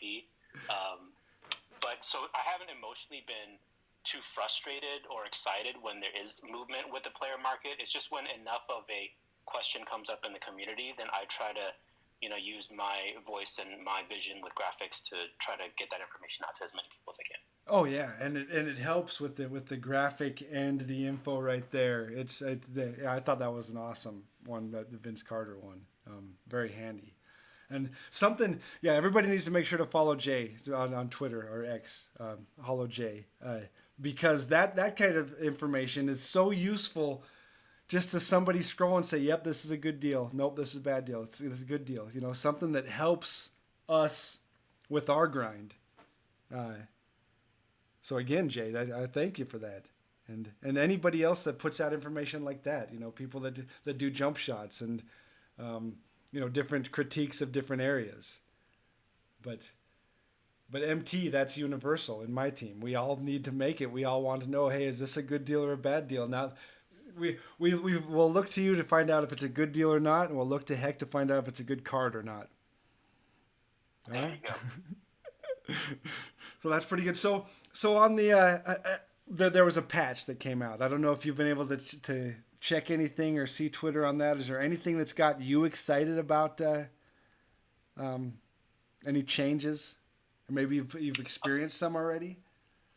I haven't had a chance to jump on today yet since the patch, but my curiosity heading into this week and the weekend, especially with the new pyramid agendas coming out, is just how the offline play is going to feel.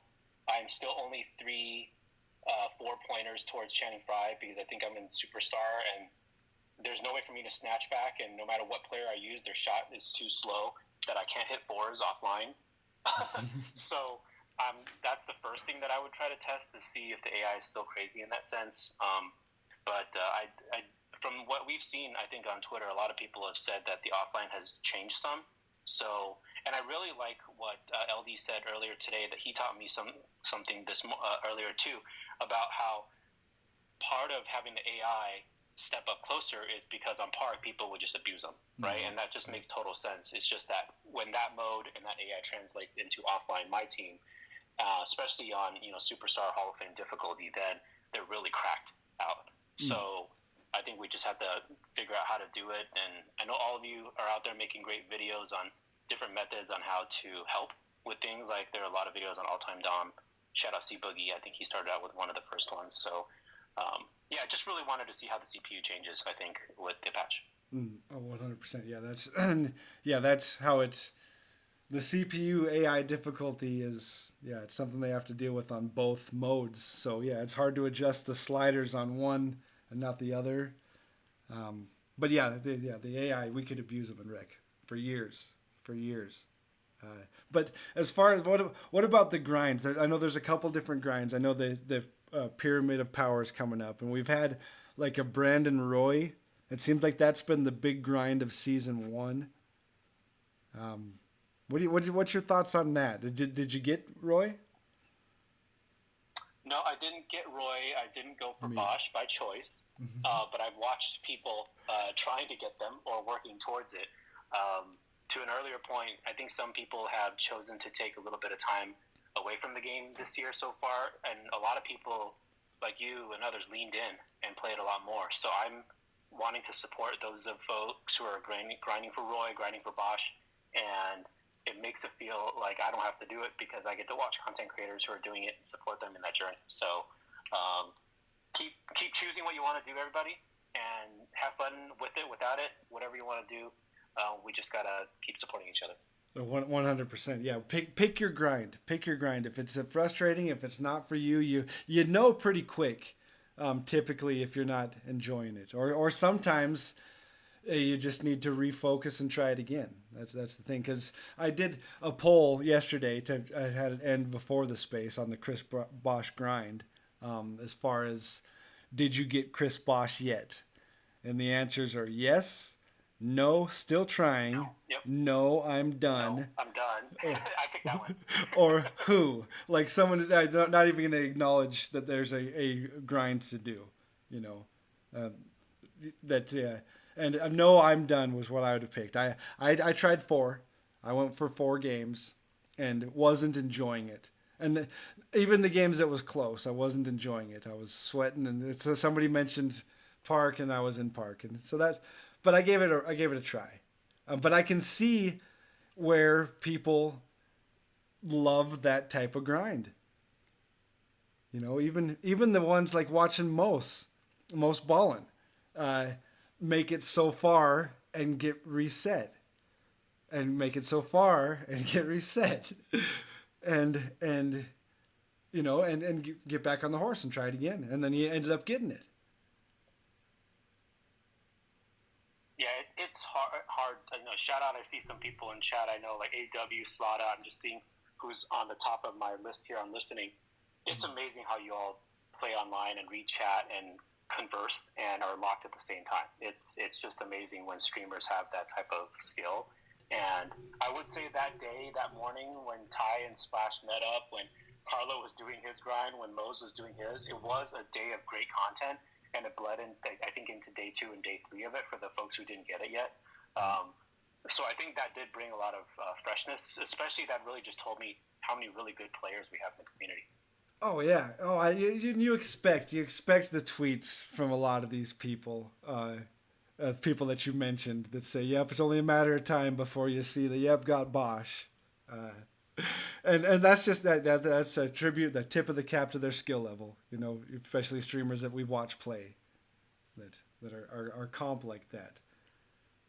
So of the grinds that we've seen, Jay, like the Dunktober Agendas grind. Even collector level, the Roy, the Shaq, Curry, Durant style buy the grind. What has any of them got you? Are you liking any of them more than the others? I guess the ones with the equal chance packs are the best, because then at least you're for certain that you're getting a card from a set from a certain gem tier. I did a tweet, I think last week, where I said, I don't know why my RNG is not working, but anytime it's a deluxe pack or not an equal chance, I get an emerald.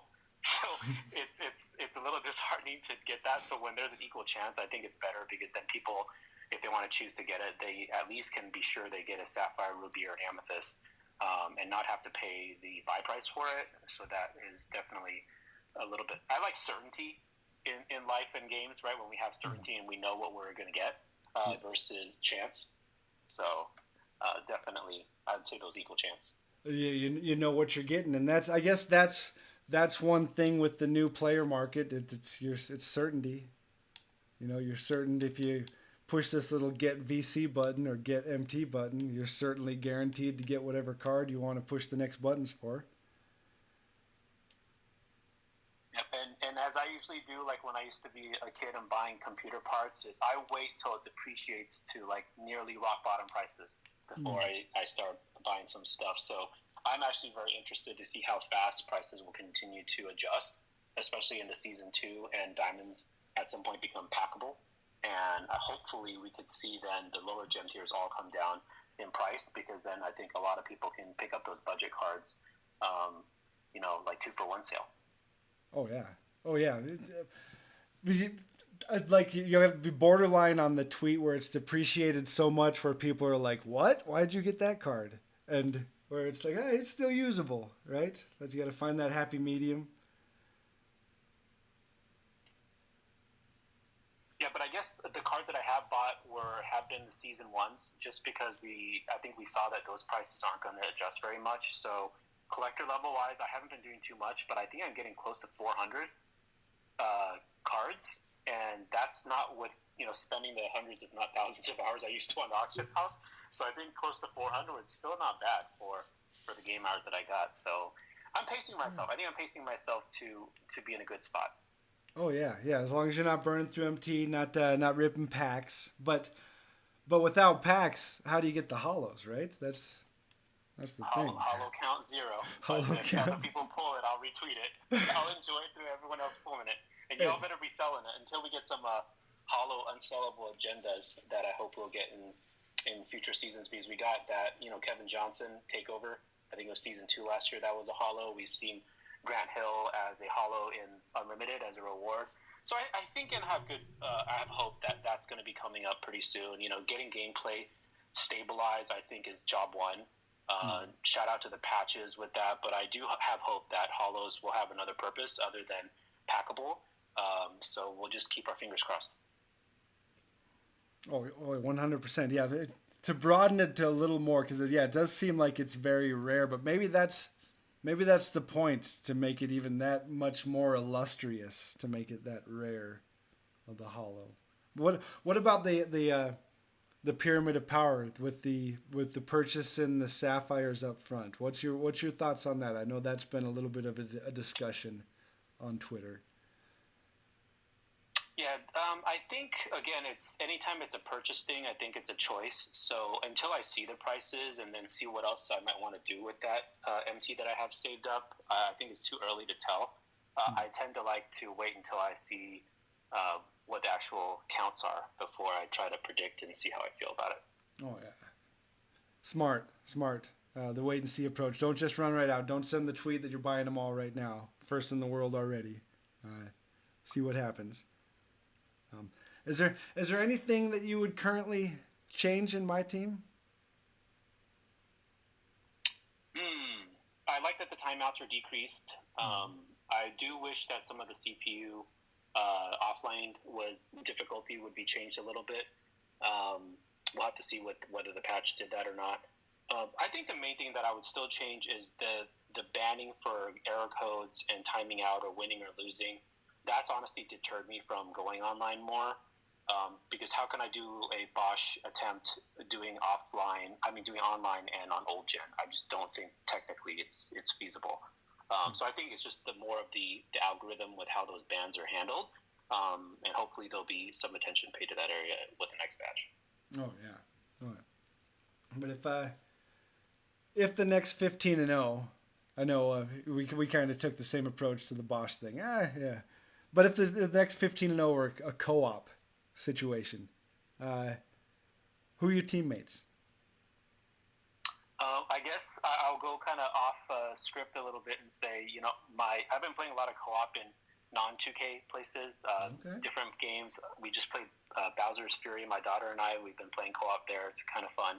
There's also a couple of mobile games, Final Fantasy, that I've been playing co-op with my kids too. So I think I'm just enjoying finding other games that it's easier for them to pick up, and then down the road, if it's a sports game that I run with them, like you do with your kids, then that's what I'll look forward to. So we'll go with that. I love it. Any final thoughts before I kick it over to Isaac, Jay? Nope. Kick it over to Isaac. What's All right, up, Isaac? I appreciate you, Jay. 100%. Isaac, how are you doing tonight? What's up? Didn't your Thunder beat my Spurs yesterday? Did by 1. By 1. All right. Yeah, I thought I saw something about it. Matchup between Ted and Victor Wembanyama. Oh, and that's going to be a fun matchup to watch for years, my man. For years. Oh yeah. Yeah. All right. So, how about a win for you? That's a win for the Thunder. How about a win for you?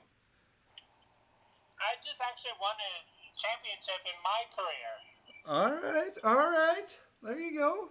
And what position? What's your build? What's your build in that one?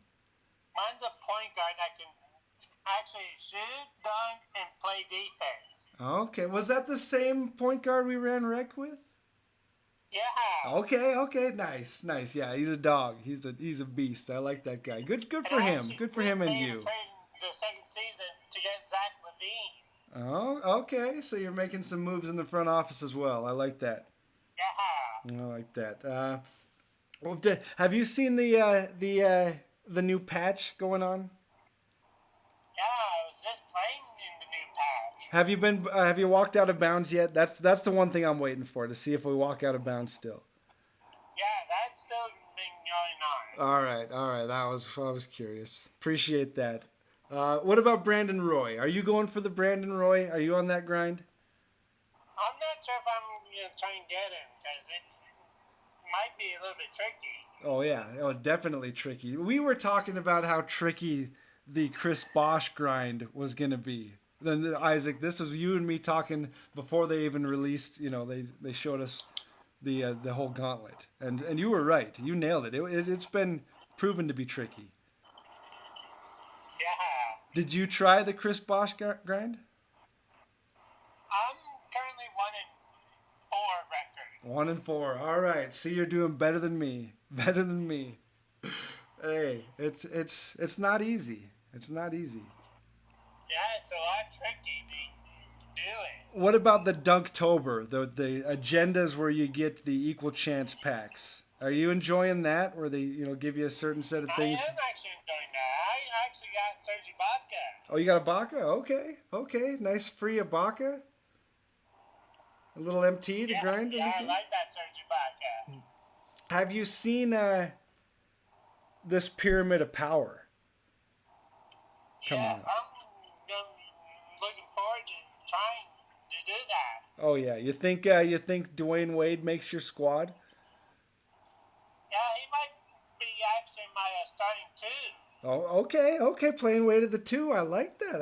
I always enjoyed when I see a good Dwayne Wade card. It reminds me of I think 2K21. He was the level 40 reward. I believe it was the first Galaxy Opal that year. It was during the Christmas time. That's right. Yeah, and he played point guard. Yeah, he was great. So I'm excited to see how that grind goes. Because we still don't know what the agendas are. We don't know. All we've seen is, okay, we need the Sapphires, but we don't know if it's going to be, okay, win 5 unlimited games in a row, or, we don't know what anything else looks like. So it could be tricky. We'll just have to wait and see what could happen. 100%. Would you change anything in my team, Isaac? I would change the walking out of bounds. Oh, perfect, my man, after my heart. I like that. The walking out of bounds, yeah, it's always at the wrong points too. Right when I'm about to do a sweet spin move or something, and it's always in front of my teammates. It's a bad look. Yeah. But if let's say the next level or the next big gauntlet for 15-0 is co-op. All right. I'm thinking that it could be either maybe a really legend player. Okay. Oh yeah. It'd be a great player, I bet. A historic player, kind of the Bosch cut.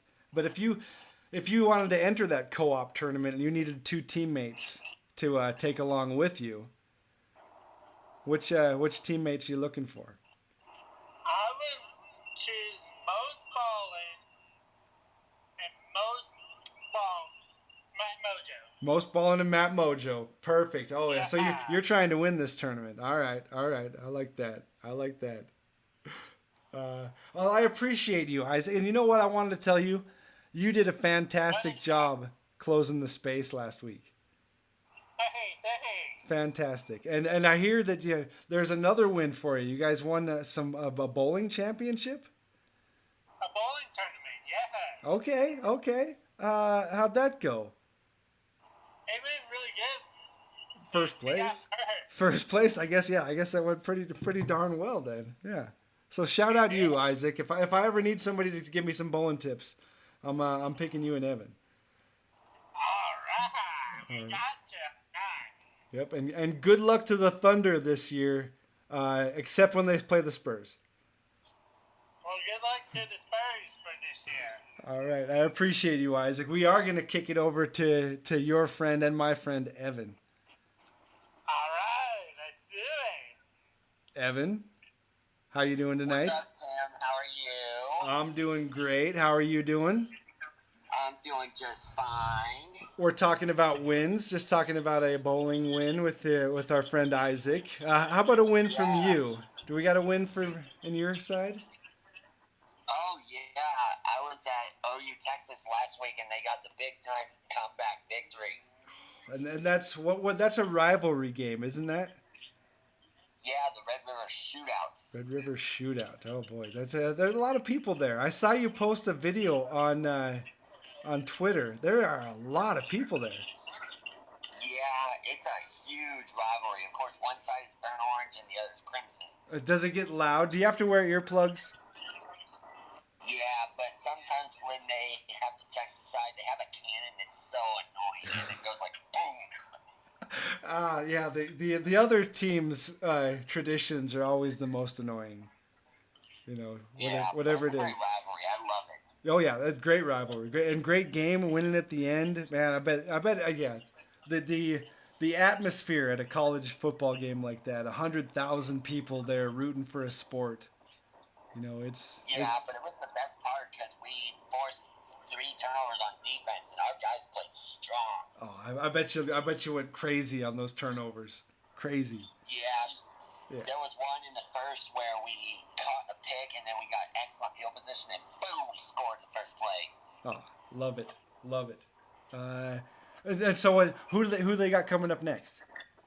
Well, we're on a bye week. We're going to play UCF next week, which is Central Florida. All right, we like that. We feel good about it. Yeah, I'm feeling pretty good because I know we won last week, but this is going to get more tougher because the more opponents we face, it's going to be like a mountain, like a stockyard. Oh, I like that. Yeah, and the challenges are the best. You know, see, I'm a Notre Dame Fighting Irish fan, and it seems like they make each game challenging. So, and it's like my Vikings too. They also like to make each game challenging. Yeah, that's what happens because when you are ahead, you think, okay, I'm doing good, but then when they come back, it's just like, uh-oh. Oh yeah. Hey, Evan, do you? I know I'd like you to close the space tonight. Do you have a minute, or are you got to go? I'm okay for right now. I'll be patient. All right, because I want to get our old friend James in here. I just wanted to make sure that you still had a couple minutes. I'd like to see what James's thoughts of my team are. So, yeah, I want to see what he's got. Perfect. So we're going to come back to you, Evan. You're still my closer tonight, all right? I appreciate that. Yes, sir. Bring it on. All right. And then, so James, how you doing tonight? Hey, good, Tim. It's Doing well. long time since I talked to you. Yeah, it's been a minute. Yeah. I've been checking in on the spaces though, pretty consistently. And I appreciate it. Yeah, it's when people get a break from talking to me, it's probably a good thing, you know? But first of all, how about a recent win? Recent win. Oh yeah, so I did a physical therapy session today for my back, and my back's not messed up. So that's a big time win. That's a huge win. That's a life-changing win, right there. Yeah, that's good. You can get right back into gymnastics, huh? Yeah, exactly. I want to be on the what is it, the bars. Oh yeah, the uneven bars, or there's probably bars. Yeah, that's what I was trying to. So, the pommel horse. Yeah. Oh yeah, I can see that. Are you playing 2K My Team at all? Oh yeah. Okay. I have Brandon Roy, and I was listening to LED earlier actually after I got out of the physical therapy appointment. All right. And I heard him talking about how he hasn't played My Team at all, and that was enjoyable. That's one of your 2K TV hosts. But he played with Jimmy though. Did he play with Jimmy? Yeah, there was a couple different challenges that they did. Yeah. Okay. Mm. Yeah. But I've been playing quite a bit. You got Brandon Roy, you say? I do have Brandon. Yeah, I have Brandon Roy. That's what did you think about that grind? It was excessive. The co-op was nuts. I was hitting up people in our group chat to try and play with me, and trying to get people to find time to do it was pretty difficult. So I just played with randoms, and I eventually got it done, but it was not easy. 50 co-op wins was by far the worst part. I know people don't like the 100 TT offline wins, but you could watch Netflix and just hit threes with Corver. You don't even have to be looking at the game. Wow. But yeah, that was. So I felt like everything else was reasonable, but the 50 co-op wins, those games take forever too, because everybody wants to dribble around and show off and, flex their, whatever new card they have that week. And yeah, that grind though, in its entirety is also too long. It was very reminiscent of the trophy case. And I just wanted to get it done because I'm a completionist, but yeah, it did seem like that was the big grind. See, see, my co-op experience was totally different. Everybody wants to try out the cards they got 3 weeks ago, and and I'm the one that's the problem. I'm the one that's like, hey, no, don't quit yet. Come on, I won't shoot that shot no more. I swear. It was a pump fake. Give me one more chance. But it's been a blast. And co-op has been by far my most played game mode. 196 game played on co-op. Wow. And yeah, no, you got me. I got like 80. Yeah, as soon as I was. But you look at any other mode though, it's like, bro, you stream this? What? It doesn't even look like you play this. Yeah. So I guess it is where you find it, yeah, and which would be 100% if you're struggling finding co-op players to play with, and one of the challenges is play co-op. I can see where that could be one of the biggest thorns to you. It was 100%. Yeah, no, it definitely was. I sat there at times where I just left it on the co-op loading screen, and it would be there for 5-10 minutes waiting to find randoms to play with, and then every time you get in with a random, it's just toss of the flip of the coin, toss of the dice as to whether they're halfway decent, or you can carry them. And sometimes if you're playing against 3 people who play together, you're just done. It doesn't matter. Oh yeah, and you never know. It's a mixed bag of teammates. Yep. But one thing isn't a mixed bag is some of the grinds like Shaq, Curry, Durant that are pretty straightforward. You buy all these cards or earn all these cards, however you acquire all these cards. It seems like the most streamlined way is buy all the cards and you get these lock-in players. Yep. What are your thoughts on that? Because I know we've always James, we've been hanging out for the last year through 2K23 where there was the auction house and the bans and then the third-party MT sellers, and then everybody wants to buy MT from 2K, and then so we've seen it all as far as in just a short time of the rage of how to get players and then get banned for getting players because they didn't give us enough options. But now they control the options. Yep. For me so far, and just because maybe I'm enjoying the game a different way, it was nice to be able to say, okay, I got Anthony Davis. I don't have to grind for anything. He's going to be good for the next week for me to play co-op with my friends. Don't have to grind. Yeah.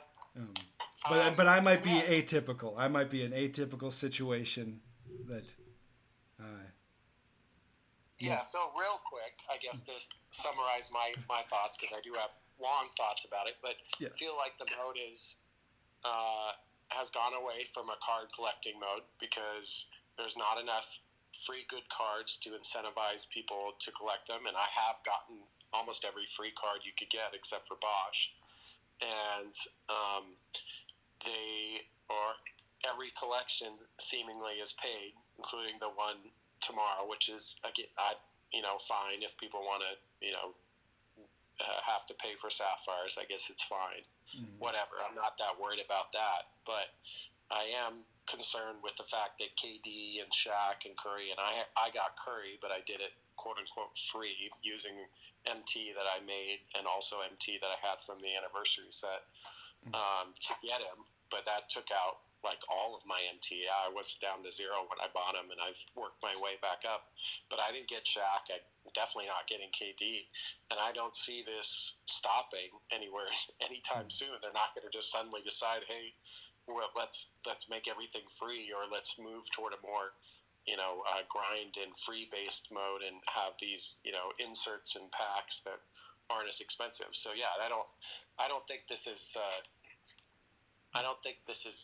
going to it's going to go anywhere. Yeah, so I think this it almost seems like this is kind of the options for grinding that we may see moving forward. You can buy certain cards. You can grind like the Dunktober equal chance packs. They give us that option. But it still seems like if you do want, if they say, okay, these are the top cards. If this card here is the quote unquote perfect build, Kevin Durant, it's going to cost grind time plus cash to do it. Yeah. Yep. I agree. And then they'll throw in the Chris Bosh. So you say you didn't get Chris Bosh. No. Did you try it at all? I got five. I got five wins right now that I like to look at, and I'm leaving it there. So I'm on a 5-game win streak, and I was like, I called it good. Undefeated in the Bosch grind. Yeah, hey, Yeah. I like Yeah, that. I was like, I thought about it, and I was like, maybe I could put 2 more of these 5-game win streaks together, but unlikely. Yeah. You know, I'm not good enough to win 15 in a row. Hey, It would have to be like a random confluence of events where I didn't play anybody who's any good for a while. hey, you never know, huh? You never know. You're the perfect storm. The perfect storm.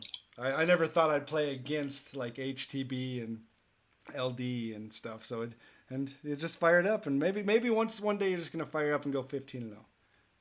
But if we had to go 15-0 in co-op and you weren't struggling for co-op partners, co-op teammates, who would you pick? So this is kind of a long way to say a couple of shout outs for maybe in 2K, maybe not.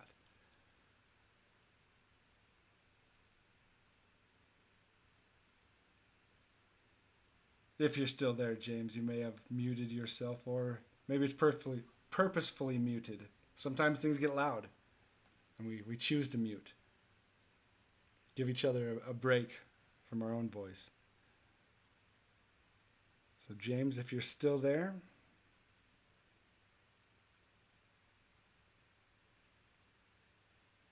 Evan, how about a couple of shout outs from you? You're my dude on the ready, right? So 2 shout outs if you needed 2 people to play 2K with you. How about two shout outs? 2 people. Okay, well, my first one, I think I'm going to go with my buddy Isaac, because he's always been favorite person to listen to, because he's like a teacher that knows what to do. Great. And then my favorite one, my second one, would definitely be Holo J, because he's always awesome. Look, love it. Yep. He's good at basketball and good at life. So that's the kind of people 2 great people, I think, that are special. I like that. So when's the next bowling game, Evan? I think it's next week, because we have practice again, but we don't know when our next tournament matchup will be. But we're waiting patiently to find out. Okay, that's exciting. And wasn't there something else I saw on Twitter? What was that? Some kind of ribbon, some kind of an award. Oh yeah. Can you remind me of that? Yeah, it's just. Yesterday. Well, what's that? That was the bowling? Yeah, that was what Isaac was telling me, talking about too. Okay, that's what. Okay, nice. I figured it was the championship for something, but now I'm connecting the dots. Both of them were that was the bowling, the championship. Yeah. But it looks like we may have lost James. Which happens, Evan. That's the beauty of live spaces, the beauty of live broadcasts. You never know what's really going to happen, but. But I got a favor to ask of you, Evan. Okay, Tim, I'm listening. I need someone to close the space down for me. Okay. You think you can handle that? I sure can. All right, so this is how it works, Evan. What I'm going to do is I'm going to mute my mic. And then the floor is yours to say whatever you want for as long as you want. And when you're done when you're done talking, all you have to do is mute your mic, and then I know we're done here. All right, I can do this. All right, I appreciate you, Evan. And I appreciate everybody speaking tonight. You never know what's going to happen until you go live. I didn't know I was going to talk to LD for almost an hour tonight, which, hey, and I'm blessed to talk to any of you for any amount of time. So with that, I'm going to kick it over to Evan.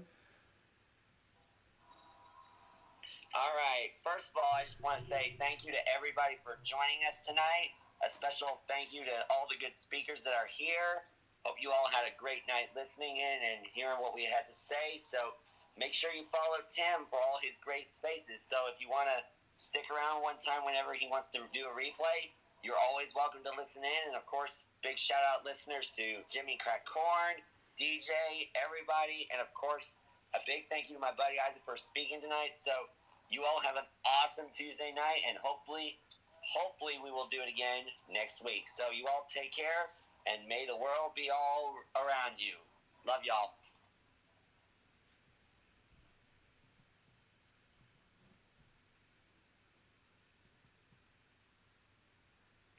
Please comment, like, and subscribe for YouTube, of course.